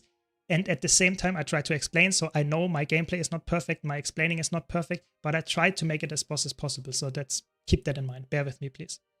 You just inspired me to play Mesmer. I will become the best master this game has ever seen. Thank you. I mean, that's perfect then. That's what I wanted. I want to have more players like you that are inspired by my gameplay to get better than me and carry me through the next raid. So please do that. I'm really happy about that. So we have a question from YouTube. Is there any farm route like Silver West Farm, grind for gold without crafting? I have a video about my top 10 gold farms. You can check that out. And I have, for example, fishing. I have dungeon tours and that kind of stuff in there. It's really, really good. So be sure to check that out. I can link it to you. You asked yesterday what I wish I would have known at the start. You can sort your achievement by mastery, for example. That's already in there. So this is really cool. What with the masteries and that you can filter it, you can sort them. That's already in my tier list, or not tier list, but my things that I wish I'd known. So that's a really good one because it's not that obvious. So thanks for sharing.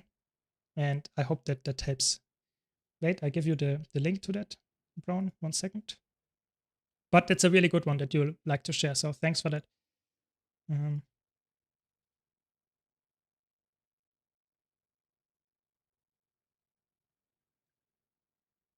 That's the link to this video that I mentioned. I have so many other good tips, so I'm really excited to share that video with you about what I wish I would have known earlier, because there are so many cool tips in there, and I think a lot of veterans, even in the chat right now, are probably surprised by some of them. So I'm really happy about that, and that I have some nice feedback. So if you have anything that you might think that this is a tip or a trick or feature or whatever that is somewhat hidden and people might not know about it, please let me know. I want to give more tips and tricks in my video that I want to bring up. So really, really nice. Thanks for the follow, Sue, by the way. Really appreciate it. And so I hope even the viewers learned something from this raid training, because you could see it's actually not hard at all. So getting into raiding, really easy. You just have to find someone that is willing to go with you and maybe explain stuff to you, or you just have to repeat a little bit of the mechanics to see how they work. But raid training or raiding in general in Guild Wars 2 is not hard at all, especially nowadays with the power creep. Thanks, Darkeshi, for the follow. Really appreciate it. So just want to mention, if you are not raiding yet in Guild Wars 2, don't worry, try it out. It's really fun, and you don't have to be a hardcore player to actually get into raiding. Raiding in Guild Wars 2, especially raid wing 1 to 4, are really easy. You just need people that understand the mechanics, and if you watch the video, if you, for example, checked out my stream where I talk about it and explain the stuff, then you should be good to go. It's really not that hard. I would say raiding in Guild Wars 2 is not as hard as people make it out to be. Yeah, I'm glad you like my YouTube videos. I'm really trying my best to help people and stuff, so glad you like them. And no problem, I try to help people and give advice, so that's my goal. So you don't have to say thanks for that, but I really appreciate if you noticed my videos and my effort that I put in. So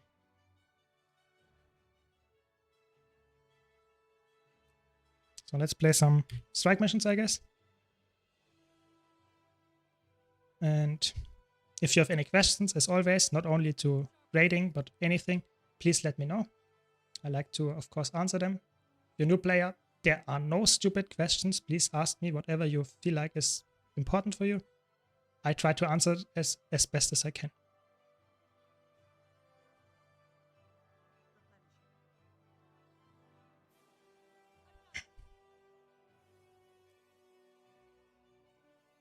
So we had the recent balance patch made Power Word a little bit worse, but I still really enjoy the playstyle, so that's why I'm going for it. Just that you know, it's not the top DPS build anymore, but it's still a very, very fun build in my opinion. That's why I'm playing it. Also got actually an Ascended for my rating. That's nice.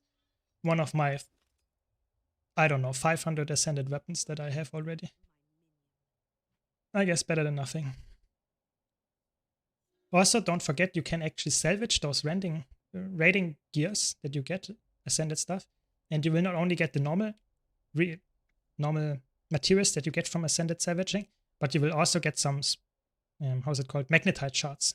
So if you want to get some skins and stuff, you can actually use those. So it's really, really nice. Is Spear on Power Word way better than Greatsword? Is it not too much of a difference? The short answer is Spear is broken, and Spear is, I would say, quite a big of a difference. I would say Power Word is very mediocre with Greatsword. I don't know the exact number, but it definitely is way lower than with Spear. But it's, don't worry, if you like the build with Greatsword, you can play it for sure. It's not like you have to play with Spear. But Spear, be aware of that. Please wait the ready check, guys. Spear is way, way better. So I would say at least 3k, maybe even more better than Greatsword. But if, like I said, DPS is not everything that matters.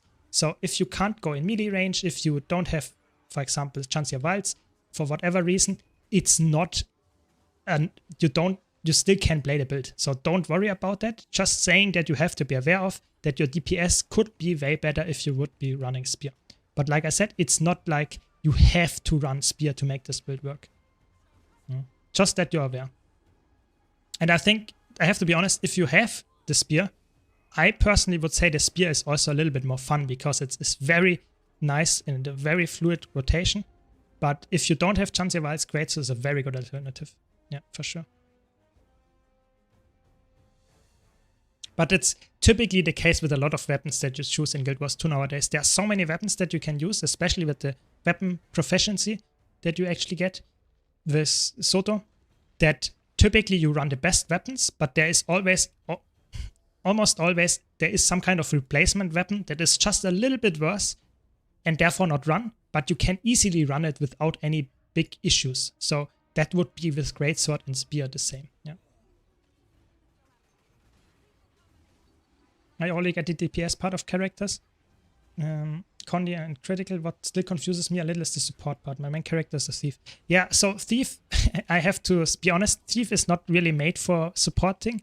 There is the heal spectre, but other than that, there are not that many options for supporting. So if you understand the two things that are Condi damage and power damage, then the healing stats in Guild Wars 2 are actually not that hard. So there are two healing stats. There are healing power, which increases the healing of most of your attacks that actually heal. So typically healing power is really, really good when it comes to a healer to just increase your healing power. But in Guild Wars 2, healing is not only, or playing a support, the defensive support is not only the healing, but it's also about providing boons. You can see I want to have those boons, especially Alacrity, Regeneration, Protection, Quickness, Fury, and Might, and probably also Swiftness. Those boons I really want to have as a DPS, as anyone, yeah? So this is really important that you, as a support, also provide most of those boons. So if you play, for example, Druid, you want to provide Alacrity and heal. So that's why you not only want healing power to heal more, but you also want boon duration to increase the duration of the boons that you apply. Then there is some kind of hidden stat. I want to not want to go too much into detail, but if you play, for example, a lot of healing builds want to increase their outgoing healing. Yeah. So for example, this food that I used on my previous raiding run gave me 10% more outgoing healing. That means it only increases the healing that I do to others, not to myself. So this is something that helps healers a lot. So because 10% more healing is crazy, it's a lot, but it's a little bit hidden and you can't get that stat any other way than with trades and with food, for example. You can't get that with gear, for example. But that's all that you need to know about healing stats and that kind of stuff. Only 3 are really important. Other than that, nothing else matters for healing. Spear skills are so much more fun than dagger sword. The skills with dagger sword just feel so boring. Yeah, it's true. I think the spear on Mesmer is the best designed spear from how much fun it is to play. It's also broken, I have to be honest. It's also broken, but it's really fun. And if I would only have to play, for example, dagger sword, like this weapon set right now, it's way more boring. I would probably not be playing power Mesmer anymore because it's just not as fun. The spear is crazy fun, I would say. It's just so fluid, the rotation and stuff. Dagger and sword feels really boring. It's like you only deal some DPS and the attacks all are somewhat ranged. It's not like they have some kind of oomph to it. It's more like they just deal damage. That's it, and not too much of that either. So I would say for me, the spear is, you know, have some nice AoE, you have some dash, you have some teleport, you have another AoE. It feels so great, you know. It's just very fun to me. Yeah. But I can see why people want to play Greatsword. I think Greatsword is also quite fun. But Spear is just, in my opinion, more fun and a little bit better. That's why I play it. And of course, if you only have Greatsword and you can't play Spear because you have Chantia Wilds, then there is no other option for you. But I think if you compare how the weapons are designed in the Soto Elite specs, or not Elite specs, so the Soto weapons that we got, for example, Guardian Pistol, Elementalist Pistol, and compare them to Spear design, especially on Mesmer, I would say it's worlds apart. It's really, the Spears are mostly way better than the Soto weapons, so I'm really happy with the direction they are going, because the weapons are way more fun and also more unique in a way. They feel more like they are a weapon that I would choose. Because if I think about the Elementalist Pistol, they feel like some kind of weird ranged weapon that is not that crazy good, and it's also not that unique. It does almost the same like a scepter, but it's worse at it, and it's not really feeling really good. It feels a little bit clunky. So the design is not really clear to me. So I think the Spear, on the other hand, is way more fun to play. So I think they did a really good job with that. And so I would highly recommend you to take a look at Chantia Wilds if you have the money, because it's really providing a big plus in the gameplay, I would say, when it comes to all classes, actually. Yeah. I don't know. I think there are a lot of weapons in Guild Wars 2, especially older ones, that don't feel that crazy good. I think, for example, I agree with the dagger on Mesmer. It feels really boring. I think the pistol on Necromancer, I would say, is okay. There are better ones for sure, but it's not the worst. I think there are way worse weapons. But the dagger, I totally agree. I think Mesmer dagger is horrible. It's really boring. It's just some damage. It doesn't have anything that is interesting. So, I mean, it's thematically fitting to a Virtuoso, yes. But other than that, I don't know. I'm not the biggest fan, I have to be honest. I kind of can provide full-time alacrity with Spectre, getting in and out of shot. But with the other boons, I still don't know about the rotation and stuff. Yeah, Spectre is a little bit weird. I will make a guide about Spectre in the future, so don't worry about that. But I would say Spectre keeping up all the boons is not possible. So you can't, of course, provide quickness, because you only can provide alacrity. But, for example, providing permanent fury, permanent vigor, permanent quickness, or permanent regeneration rather, and swiftness, it's a little bit harder. So I would say typically, as a Spectre, you are not expected to upkeep all the other boons. It's just not your job. As a Spectre, it's more like you try to heal your party and provide as much boons as you can give, but you don't worry about giving as many boons as a healing catalyst, which can give 10 different boons. That's not possible for a Spectre. So just try to do as many boons as you can do. Try to stick to your rotation, of course, if you have one. But other than that, it's not really the end of it all if you can't do it. So just a short information, you can actually stand inside of those AoEs if you don't have one, so you just don't overlap two of them. So if one person has it and it moves out, so if I move out here, I can actually move to a person that doesn't have it, because it will not kill them. It only kills them if two of those AoEs stack together. Just a short announcement here. I think when it comes to weapons that were actually designed by ANET, I think the Soto weapons are not my favorites, and I would also say some elite spec weapons feel also not as good. Just my personal taste. I think there are some weapons that are way better than others. Some are more fitting, some are a little bit less fitting. But I think the biggest problem that I have with the decisions about the weapons is that we now can use, for example, the Scorch pistol on every Necromancer spec. I think that made the build crafting, in my opinion, less interesting. So now you just have to choose, okay, which weapon is the best Condi weapon, and I will use that for every single Necromancer spec that plays condition. Yeah, I think this is boring. I think it's way more interesting if you have weapons that are actually played on the class that they came with. So for example, if you have a really good Condi build and you want to play Condi on a Harbinger, you can't play pistol. You have to play Scepter, for example. And you can only play pistol on Necromancer with Scorch. I think that would be really cool. But sadly, that's not what they decided to do, and I accept that. I just say I think the build crafting element is a little bit lower. Yeah, I think Spectre is just very underused. Not a lot of people actually do Spectre guides and play Spectre. So I really want to fill that hole, but I have to be honest, I will not be too fast on that just because I have to learn it first myself. I'm not the best Spectre, so I try to give you some really, really detailed guide as soon as I have more knowledge about it. I don't want to do some mediocre Spectre guide. I want to do a very good one. Yeah, yeah, true. I think let me think about it. What came with Scourge then? Yeah, that's true. The Scourge was Torch, and you see, I already forgot with which elite specs it actually came. It's true, the pistol came with Harbinger. But in any way, I think the pistol is not that crazy interesting.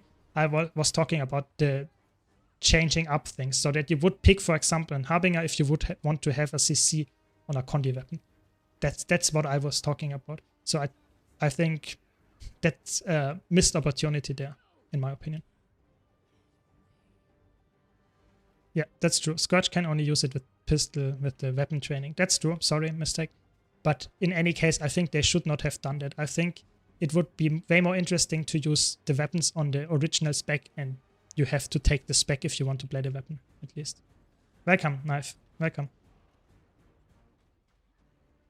Yeah, I think when it comes to build crafting, I think they dumped down the game quite a lot over the last few years. They introduced more skills, so there is that. I totally think that the game is more, I would say, there are more skills to learn, but they dumped it down in that sense that you don't really have to learn a lot. So there is one weapon that is really, really good on a Condi spec in PvE, and then everyone plays it on every single build, you know? So pistol is apparently the best Condi weapon for Necromancer, and every single Condi Necromancer in PvE plays it.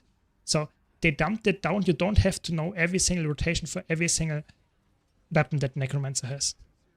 And I think that's okay, but for me that also misses a little bit in the just versatility department. That's just my take. I know other people will disagree with me, but I think that's something that is definitely a fair argument. If we all GG here, we get 3 more Blue Prophet shards as far as I know. So mostly people try to do it, but people also try to, I don't know. Ah, there we go. We actually managed to do it. Very good. Just saying, if you want to get a little bit more of Blue Prophet shards, there's that. Thanks for the follow, Knife, by the way. Really appreciate it. So if you're here for the raid training and didn't see it, sorry, we already finished it. It was quite fast this time.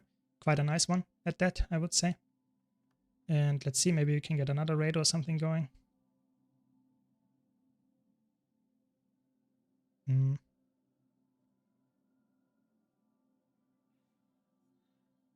It's quite. Let's organize the inventory first. So for me, the weapons are nice that they add new weapons, but to be perfectly honest, I think elite specs would have been way better in my opinion. For me personally, I think elite specs are way more interesting than new weapons, especially with the weapon proficiency. So how much unstable fractal essences do I have? I think I'm around 40k or something like that. So I'm not that high because I actually have to be honest, I played Fractals in the beginning when they came out, and then I had a big break for years, and now I just started a few months ago again to really do them consistently. So I have around 40k, so not as much as you would think. Just because I don't really do them consistently, I do them when I have time, when I think the current rotation is nice. So for example, today would be quite nice, but in the future, if you look, for example, if there's Lonely Tower, Aquatic Ruins, and maybe Siren's Reef, I think this combination doesn't exist, but if this combination would be the case, I would not play it. So only play Fractals when I really think, okay, today is a fun rotation, yeah. Because personally, I play them for fun. You know, I don't play Fractals because I want to get gold. I have a lot of gold. I don't know what to spend my gold on right now, so I'm just saving it. I want to get it maybe into the guild or something. That kind of stuff. So that's my take on that matter. I think Siren's Reef is actually, it's not possible to get into Lonely Tower and Aquatic Ruins, I have to be honest. Let's check if we can get some guild hall upgrades. Do you think that's a sensational storage package in the gem store is worth it? Let's check before I say anything about it. What is in there? 642 gems. You get a back slot. I think typically a back slot's 400 gems. Yeah, exactly. You get a bank tab expansion for 600 gems, and you get a 20 slot back. Okay, for me it's only this big. Wait, let me think about it. The following items are not included due to purchase limits. Price has been adjusted properly. Okay, so for you it's more expensive, but you get the shared inventory and the material storage as well. Okay. How much is it then in total? Probably around 1k or something. Or 1.5k actually. Okay. So this one is only, that's 11 gold. So let's say this is nothing. Yeah, 20 slot back, that's nothing. Let's say you pay 1.5k for a back slot, a bank tab, shared inventory, and material storage. I would say, let me think about it. I would say it's worth it if you need at least 3 of those 4 items. Nah, probably you need all of them actually. I think you should need all of them because back slots can go on sale for, I think, 30, maybe 40% off. So you can get them for 250 gems or 300 at maximum. You can get the bank tab expansion for 400. So that's around 700. The shared inventory slot you can buy for 350 or something if it's cheap. So that's 1k, and the material storage is also 200. So if you buy them on sale individually, you can actually get it cheaper. But if you want all of them and you don't want to wait for the sale, this is a good option. So I would say only buy it if you need all 4 of those, or you can see yourself using all 4 of those. So yeah, it's true if you buy it without any, let's say, sale, but typically you can also say most of the items that are in here have a 30 to 40% sale. So if you get it while there is a sale going, you save even more than in this package. So I would say spend it if you really need all 4 of those items. Then it's definitely worth it. But keep in mind, that's really important.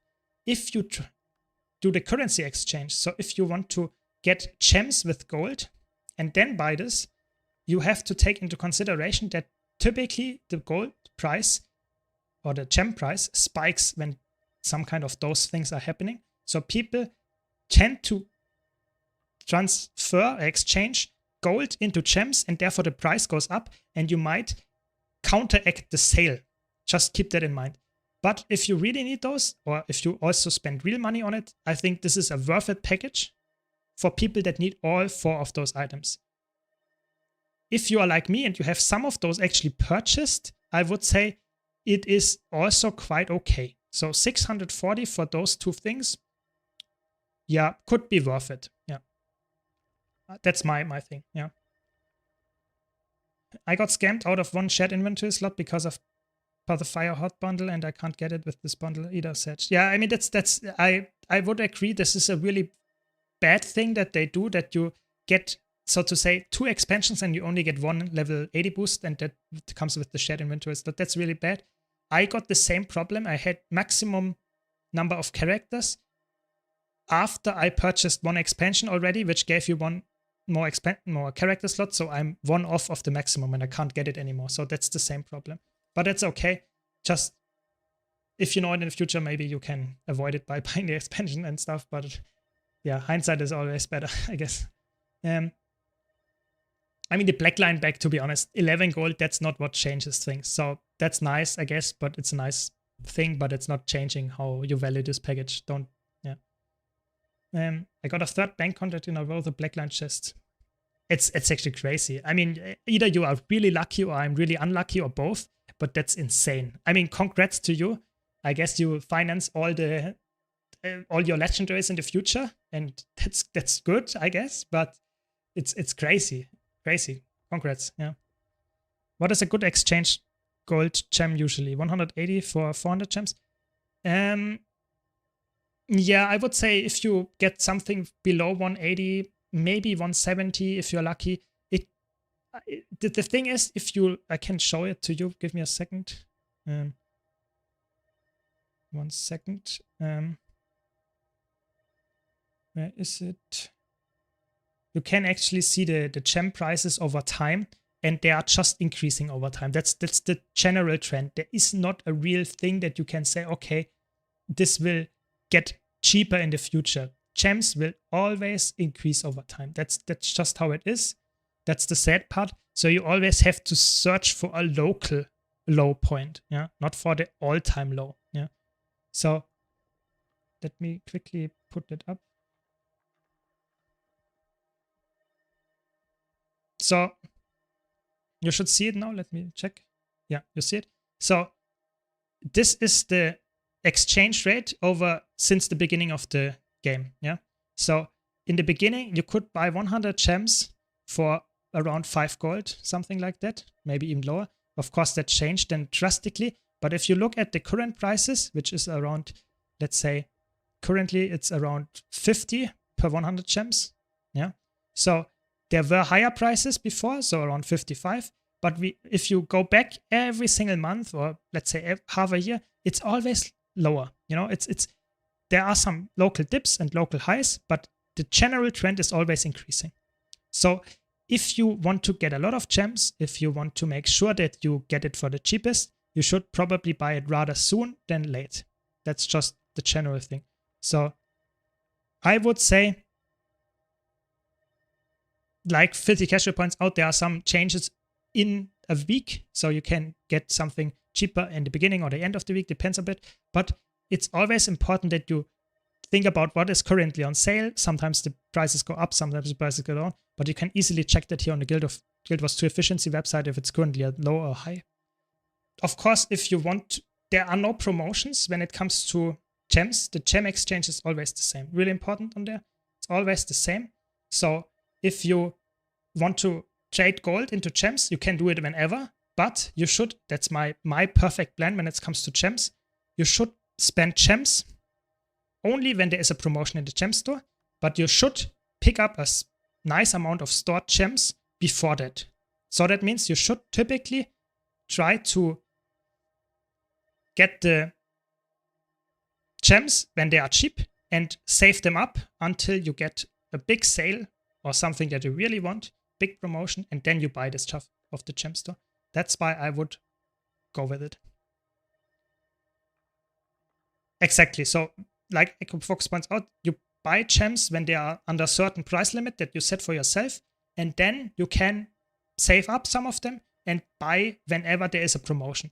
If you only buy when there is a promotion, typically the promotion counteracts the amount of increase that you have here. So keep that in mind. It's really important. But other than that, I would say gems in general, it's a volatile thing. It's not something that you can really predict. You know, if ArenaNet, for example, releases a new swimsuit outfit, then it might happen that it completely crashes because people all want to buy it. I don't know. Just keep that in mind. I did the same. I'm not sure. I bought 100k gems or something with gold, or even more. I don't remember even, for my 2000 Blackline chest opening over years. I saved up and bought a lot of gems over years.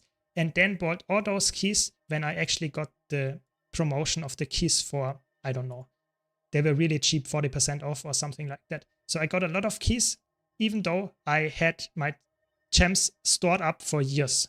So it was really important. If you want to have some big investments there, you should do that like that. Yeah, I think currently the gems are actually not that high. There are not that many people actually investing, but I think there are some big sales coming up in March. Typically they have some really nice sales in March. I think they also announced it already. So if you are interested in that, you should already get some nice gems and buy then the, for example, backslot expansions and that kind of stuff that is currently announced by them, and you can buy them. So typically if it's around 30% off for those items like the upgrades that you can get for backslots, bank tab expansions, 30% off is a very good deal. 40% is even better, but it's very, very rare. Typically 30% is the best thing.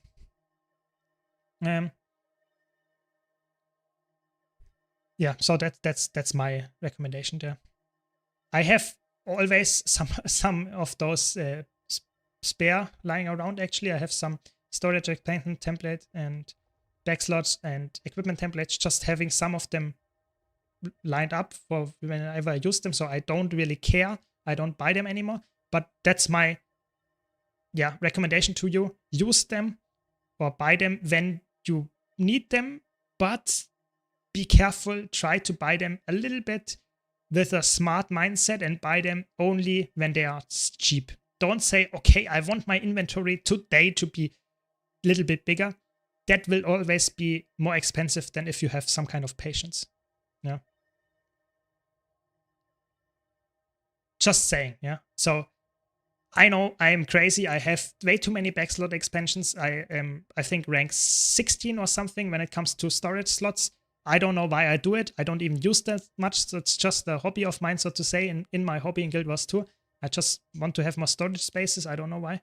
But just saying, this is what you should do. You should only purchase it when you really need it. And typically, I would rather be smart about it and only purchase it when it's on sale, and only purchase as many as you need. Because if you handle your inventory correctly and do it like me and try to only use bags that are really useful and all the other stuff that you get, open, sell, and whatever, then you have a very clean inventory and you don't really need that many slots. I think you should be fine with 100. I have characters, if I don't have anything in my inventory, even though I use them regularly, it's not necessary typically. Of course, I have to admit I have a lot of stuff in my shared inventory that can be useful. So if you look at this character, 260 slots, 28 of them used. I could use only 2 bags and I would be totally fine. So you don't have to invest a lot of storage into your characters if you know what your character is for, what you can use the items and where you can put them. Of course, yes, I know I have a lot of stuff in my shared inventory, and I can also put some stuff on my bank. But typically, I would say bag slots are only necessary if you really don't have a lot of storage space on the other places and you don't really know what to do with your stuff. Because I think if you clean your inventory very frequently, you don't need that much bag space. I think the only thing that I can really recommend to you is the Permanent Bank Express or the Crafting Station. Both of them work like that, where you can access your bank permanently, because that expands your bank as a second inventory for every character. So for example, you can do it like me and put all your food that you use regularly in one bank tab, and then you can just use put it like this and use the food and then put it back in or something, and you will be totally fine. And you use, so to say, your bank tab as a expanded inventory. But that's of course a very big investment, but if you have multiple characters, use a lot of them frequently, the bank access is, I would say, the best quality of life that you can get. Yeah. I have all the bank tabs that are possible. I can't get any more. But I have to be honest, like you can see, most of them are actually empty. because I was getting used to, back in the old days, to not having a bank at all. For me, the bank, even though I had 18 slots, I was not using anything because I got some, and I don't know. I had some kind of issue that I wanted to have my bank clean all the time. So I put everything that I put in my bank instantly to the storage character that is using it. For example, I know 2 ascended weapons. I don't like to have them in my bank, so I put them to my ascended weapon character because I don't know, it had some really annoying thing that I wanted to have it very clean all the time. But nowadays I'm a little bit safer there and I just use it whenever I need it. But you can, of course, put a lot of cool stuff in the bank. I always say my mantra is put stuff in the bank that is necessary to put in the bank so that other characters can access it. But if you have stuff like, for example, my ascended weapons there, I never use it on any character, so I put it on a storage character. I don't want to have my bank as some kind of storage. My bank is something that I want to keep clean and only put stuff on there that I want to access from multiple characters. Ascended weapons, I don't care. I put them on a storage character. Yeah, I know this inventory is crazy, but it's just, I don't know, it just saved up over the years, all my ascended stuff. It's not even all, because some of it is also equipped in other characters, but this is just what I saved up. Yeah, I wish I could mix and match outfits. I want to buy some of them. Yeah, that's a big problem. I know that. I think outfits in Guild Wars 2 are just a cheap way to get people to buy them, but they are not very user-friendly. So you typically just get the outfit and that's it. You can't say, okay, I like this coat, but I don't like the shoulders, or I don't like the chest, and I get something else. That's just what normal armor skins are for. But apparently it's for them way easier to design an outfit than to design armor. That's just how it is. I don't know why. And that's why we get so many outfits and not too many new armor pieces. And also outfits on the gem store and armor pieces typically can also be acquired in-game. So that's just how it is. Yeah, you have to live with it. I just have that many outfits because I wanted to go for full wardrobe, but I actually don't use any of them, I would say. That's the crazy part. I have so many skins and so many outfits, but I don't really use any of them. That's the same with the ascended weapons. At some point you just get all the things for what you want to have, what you get, and you don't use it anymore. Yeah, it's weird that it's easier since they have to make outfits for each armor type. Yeah, I don't know. I actually don't know. I think they have really big issues with the engine to design new armor stuff, because they said once back at Heart of Thorns, when they released the first legendary armor, they said to us, when we said, can we get more of those animated legendary armors where you see different things in combat and out of combat, they actually, and that's the weird part, they actually said it takes them 6 months to design one 6-piece armor set. 6 months! That's insane for one armor set. What are they doing? So I can get why they say, okay, that's too much effort for one armor set. I would not do that either if it's 6 months, but I don't know. It's just how they work. I don't know. Maybe it's hard to be from a design perspective. I don't know. That's just what they said on some kind of questions that they had. I don't know why people would say that. Probably, I don't know. I think that's one developer said that, and I don't want to say that's a lie because I don't know how they work. So I don't want to say, okay, this is something that they really do all the time and they know what they are talking about. Maybe they are new. Maybe I don't know. I just wanted to say this is what they told us. I don't know. Just saying. Armor. There are a lot of armor skins nowadays. I think with the newer expansions we get a lot of armor skins. So if you look only at the light headgear, there is quite a lot of headgear. So I would say Guild Wars 2, when it comes to fashion, is actually not that bad. Yeah, you can mix and match a lot. The only sad part about that is, and that's what I would criticize, is that a lot of the armor skins, not outfits totally, but a lot of the armor skins as well, are actually gemstone. So this is obtained from the Blackline Trading Company. And then this is obtained from the Blackline Trading Company. And there are so many skins that are actually only obtainable from the gem store that you don't really feel like Guild Wars 2 has a lot of stuff that you can really get with playing the game. Typically, you can just farm gold and buy then the gems with it. I think that's fine, but it would be way cooler if you had achievements, if you had some kind of prestigious rewards for raiding. You have that to some extent, but way more in my opinion. That would be way better, yeah? just saying, yeah, that in my opinion, that there are a lot of armor skins, but I think it would be way better if you had 80% of them acquirable in-game than rather having 60-70% of them actually from the gem store. Yeah, I know they have to make money, but I think as a player, I would rather play a game with a lot of skins that I can get in-game than buying all of them boring with gems. I agree, Cyril, that 6 months is probably an extreme case and it's not something that is always the case, but it's still very surprising that they have something like that. I have to be honest. It's really, really surprising. I don't know. Yeah. It's just apparently how they do it. I don't know. Yeah. I think they are getting more used to designing armor skins because in the later expansions, let's take Chance Wilds especially, but also Soto, we got, I think, 3, 4, 5 armor sets with the whole expansion cycle. In my opinion, still not a lot if you think about how much playtime we actually have over a year to get 4 more armor sets. It's not that much. But it's better than the Heart of Thorns days where we got 1 legendary armor for 4 years or something. And that's it. There is nothing really new skins that we got. Yeah, I don't know. As long as you have provisional tokens and gold enough, you could make obsidian armor in like 6 weeks. Yeah, that's true. But I think the thing that Echo Fox meant here is that designing from a developer point of view, taking it 6 months to design a new armor set is insane. So typically, if you have someone that is somewhat skilled with designing stuff in a engine like Guild Wars 2's engine, then 6 months design time is crazy. It's really crazy.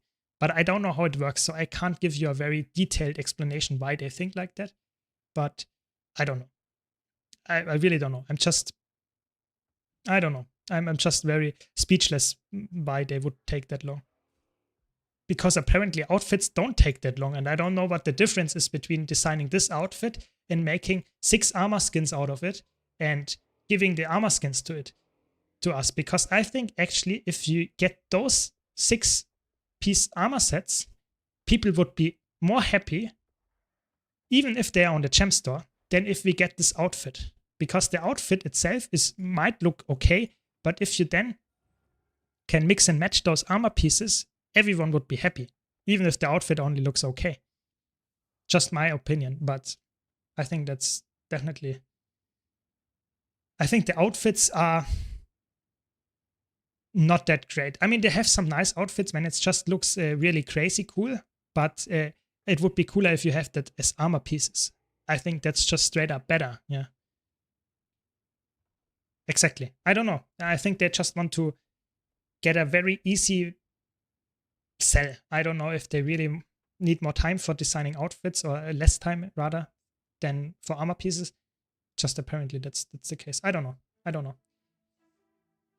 And they design a lot of weapons as well, but the good part about weapons is that they design a lot of those weapons nowadays that, it is, 1 second, with the collections in mind. So I think with the weapons, they actually always have one design theme, like the Blackline collections here, and then they go, for example, for the Chaos weapons, yeah, and where is it there?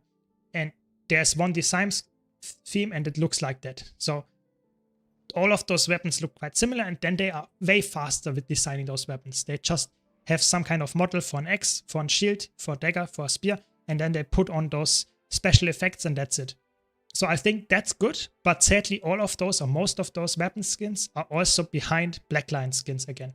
So that's not good, but I think the weapons at least we get way more frequently a full set, and that's more interesting for me to mix and match than having a single weapon on the gem store that you can then purchase for money.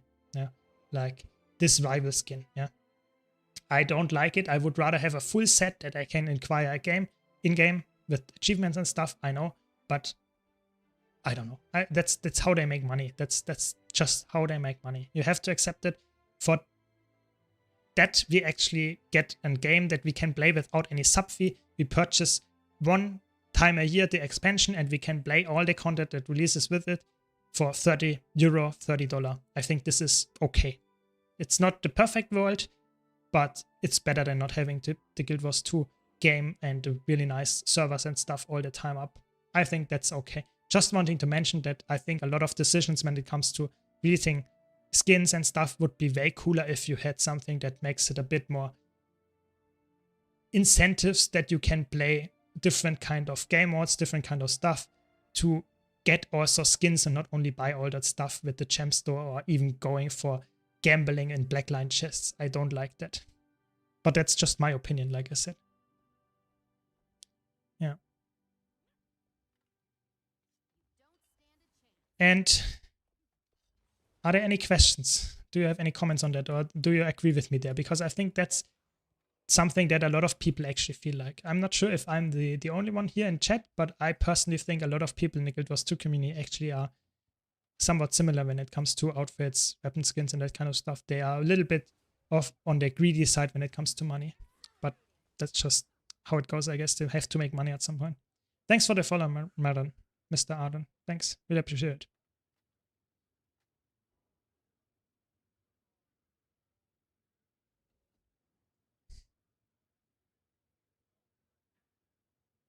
Yeah, I'm not sure if they are lazy. I made a video recently about Guild Wars 3, what I think when it comes out, what it will look like and that kind of stuff. So I'm not sure if they are lazy or if they are just working on something else. Yeah, if it's just like that.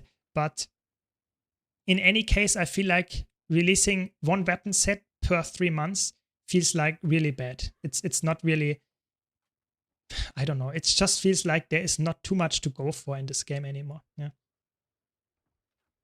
Yeah, I don't really care about fashion either. That's the interesting part. I have most of the skins in the game just because I like to be a completionist, but I don't care about fashion either. So I think they are always designed with cash in mind. So if you look at a lot at the Blackline skins that they released in the game. So if you look, for example, how is it called? I think Vermilion Longbow or something. If you look at this longbow could easily be a legendary from the design. But you can buy it in a gem store. Yeah. So they just want to get your cash. That's the only thing why they designed a weapon like this. If that would be a prestigious reward from, I don't know, playing World versus World and doing a specific achievement, people would go hard on that. But it's in the gem store, so they just go hard and cash out. That's just how they do it. Yeah, I don't know. It's just how it is.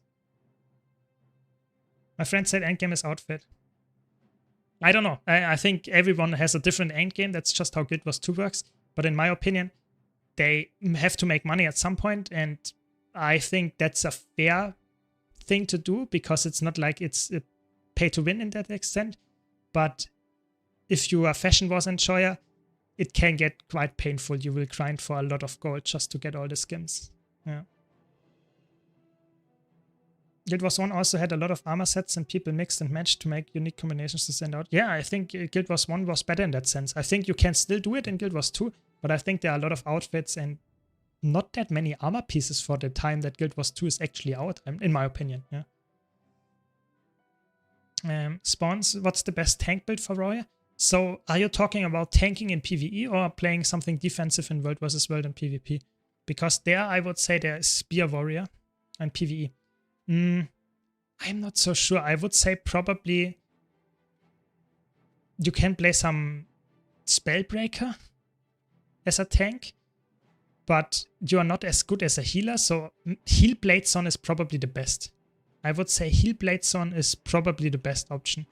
But sadly, Warrior is not really good as a tank or a healer. It's not the case. For open world solos, I would definitely go with the Berserker one. I posted a video about the Celestial Berserker. It's really, really good. It's really tanky. It's really fun. It's really good.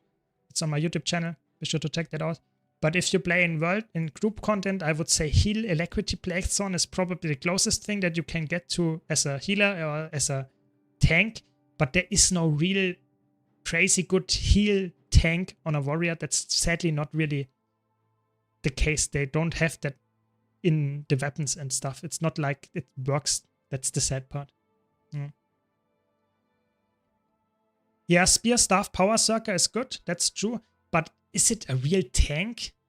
I think a tank is for me something that is really tanky, can self-sustain itself, has a lot of blocks and dodges, and I'm not sure. The spear is more of a damage weapon, so why would you play that as a tank? You could play something else that is way better for your party if you play a tank.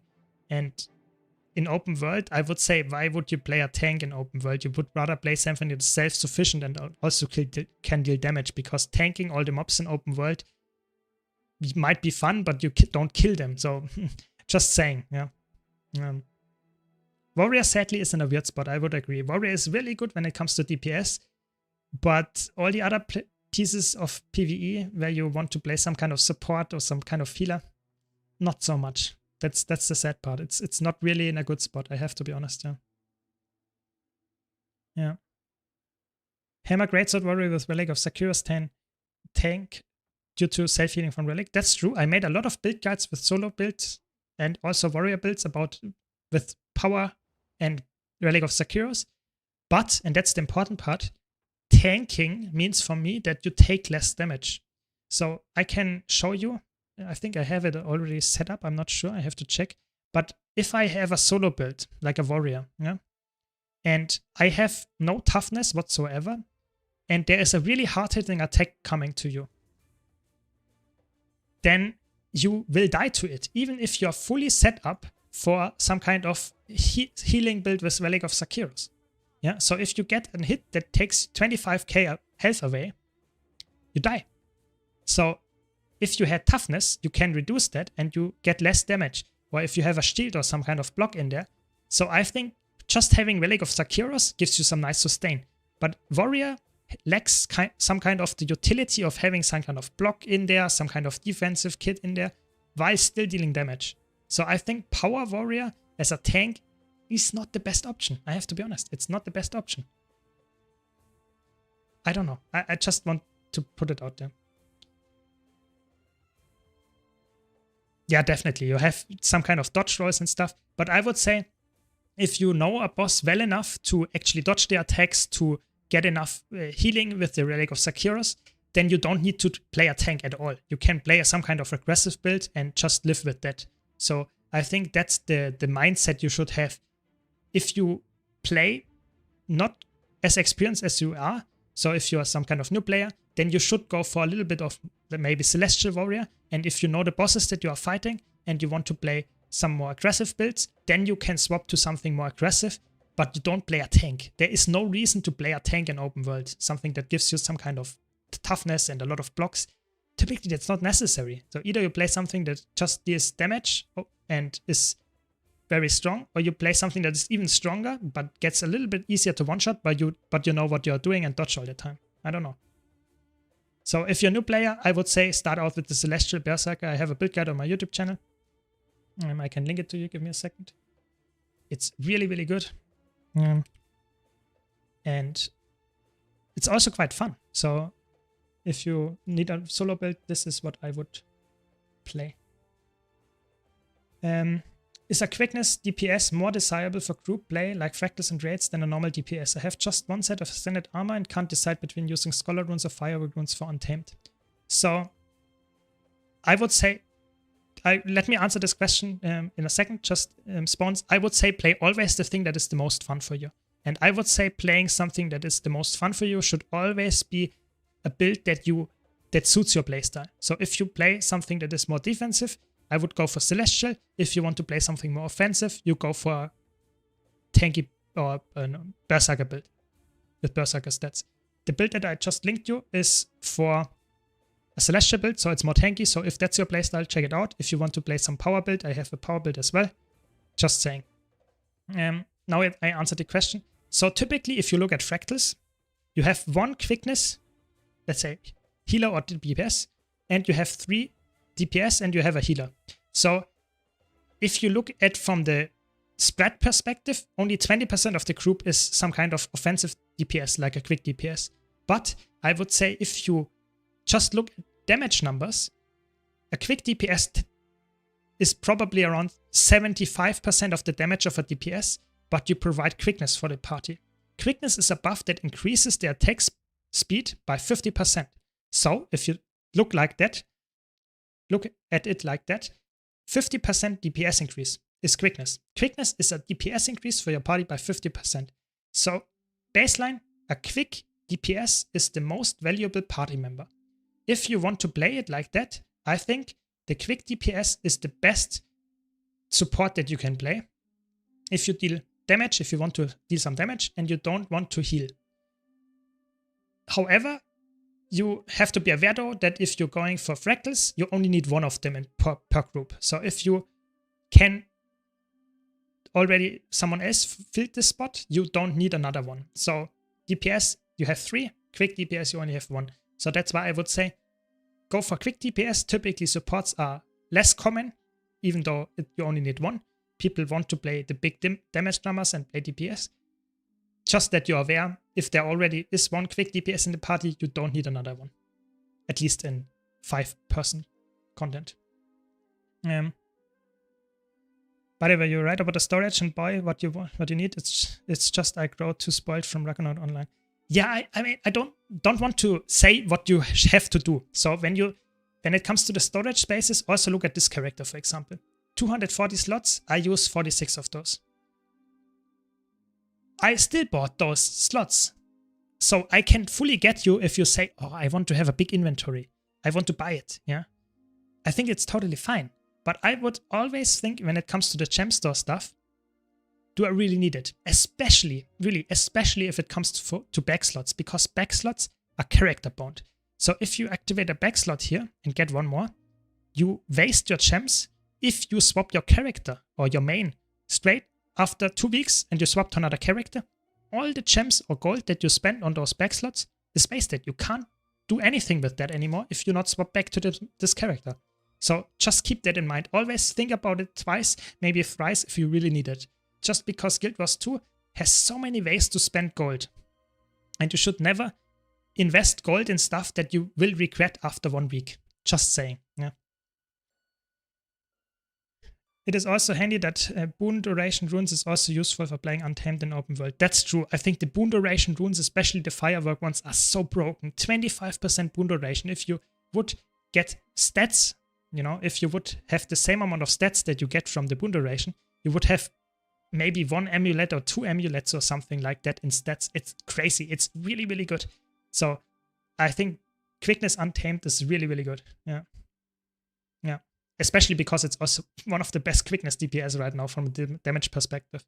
So really good build to learn right now or to play. Yeah. Yeah, that's true. If you want to open those inventory or those unidentified gear stacks, then it can be annoying. What I do, if I open it on characters that don't have enough space, I typically, so if, for example, I don't know if I have a stack or something on the back. So let's say this is a stack of 250. I typically just split it in 2 and put 1 of those into my shared inventory slot. And then I use all. And as soon as this is savaged, I use the savage. Or as soon as it's opened, I savage it. And then I use the next one. So if you don't have enough spaces, that can help. But of course, if you want the quality of life, yes, you can go for that. But it's not, I would say, something that you would, I don't know, dedicate all your gold to if you don't care that much. Just saying, yeah. Backslots locked to a character instead of account-wide is a pinnacle of NS greed. I would say it makes sense. They have to make some money. If it would be account-wide, you know, how much money they would lose by doing that. I think the pinnacle of ANET's greed, and I have to be honest about that, is actually the build templates and the equipment templates. The equipment templates, you get 2. Yeah, this is good. Two for free is good. But buying more of those is quite expensive. And for PvEers that use a lot of builds, this is actually quite annoying. But it's okay. But that they split equipment templates and build templates is another level. Yeah, that you have 3 build templates for free and you still have to purchase build templates as well if you want to have different builds. Because typically, if you want a different gear template, you also want a different build template. So that's really annoying. But then there is another level, the build storage. What? Who uses this? This is just another level of greed. Why do a third layer of storing things just to make it more convoluted and more bloated without really providing any value? So I think this is insane. I think this is the highest level of ANET's greed. A lot of people were really annoyed when they released that. Just saying. question from YouTube: have any build propositions for boosted Mesmer with Celestial gear? Yes, I actually have. I would play Celestial Mirage with Staff. This is really, really good. I can share the link with you. I have a build guide about it again. 1 second. Really, really good. Be sure to check it out. It's really easy to play. It's really nice as a starter build, and it does a lot of damage. It uses Celestial gear. It's really good. Yeah, but build storage you can get from Wizard's Vault. I think they should replace build template with equipment template at least one. Yeah, it's true. I agree. Nowadays with the Wizard's Vault, it's a little bit easier because you can actually get it from the Wizard's Vault. That's true. I totally agree.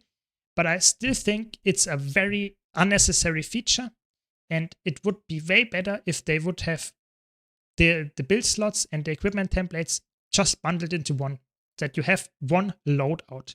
So your loadout is one thing that you change your build and your gear to one thing, and that's it. And then you can have maybe 10 of those, and you will be Gucci. You can buy them. You start with 2. You can buy 8 more. Maybe you can buy unlimited. Why not? If they can make it work, people would do that. It's just nice. Everyone would be happy. But that they split it up, that you have to buy both of them, it's really annoying, and it's just too expensive. And the storage, I think it's just unnecessary. Just my take. For me, I would say instead of the storage, I would rather have some kind of fashion storage, so that I can say, okay, I want this fashion on another template that looks different, you know? That would be cool, something like that, but it's not the case. They don't have anything for fashion, so if you copy this equipment template to another thing, you lose the dice, which is really annoying, so you have to re-dye it. So there are a lot of issues with that in my opinion, but it's okay. Just saying, yeah. It's my opinion, yeah. At the end of the day, it's only about convenience, to be honest. If you want to be lazy with switching things manually, yeah, that's true. It's true, but it can get really annoying. So if you have only 2 slots, yeah, and you have like a raiding build for power DPS, and you have some kind of open world build, and then you want to have a third build, for example, for quickness DPS that uses different gear, you have to re-equip every single thing of those. So if you change all the armor pieces, you have to have ascended gear like that lying around and putting it in. So that can be okay. If you have full ascended, you can swap that quite easily. But if you're like me and you have full legendary gear, it is really annoying because you have every time you have to swap, customize, change it to a different gear stat. And it takes alone at least 2 to 5 minutes for every time you do it. It's annoying. It's really, really annoying. Yeah. Just saying. That's why I think the equipment templates for me is some kind of... I'd like to play fast-paced. I don't want to be slow because I have to change my gear all the time. I like to say, okay, I swap to a different gear template and I'm fine. That's just my playstyle. But if you don't mind swapping around, that's okay, sure. Or if you're only playing 1 or 2 builds, also fine. But I played the game for way too long to really make it to lose the convenience of that.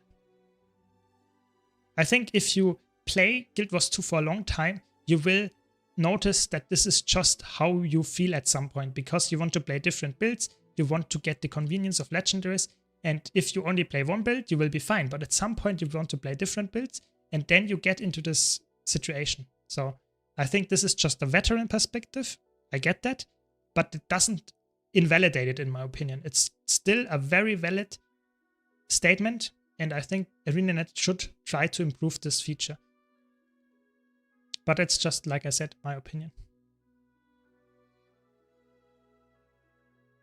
Yeah, and I think with that, I will also end my stream for today. I'm quite tired. My throat is a little bit sore. So thanks a lot for watching. I hope you had fun.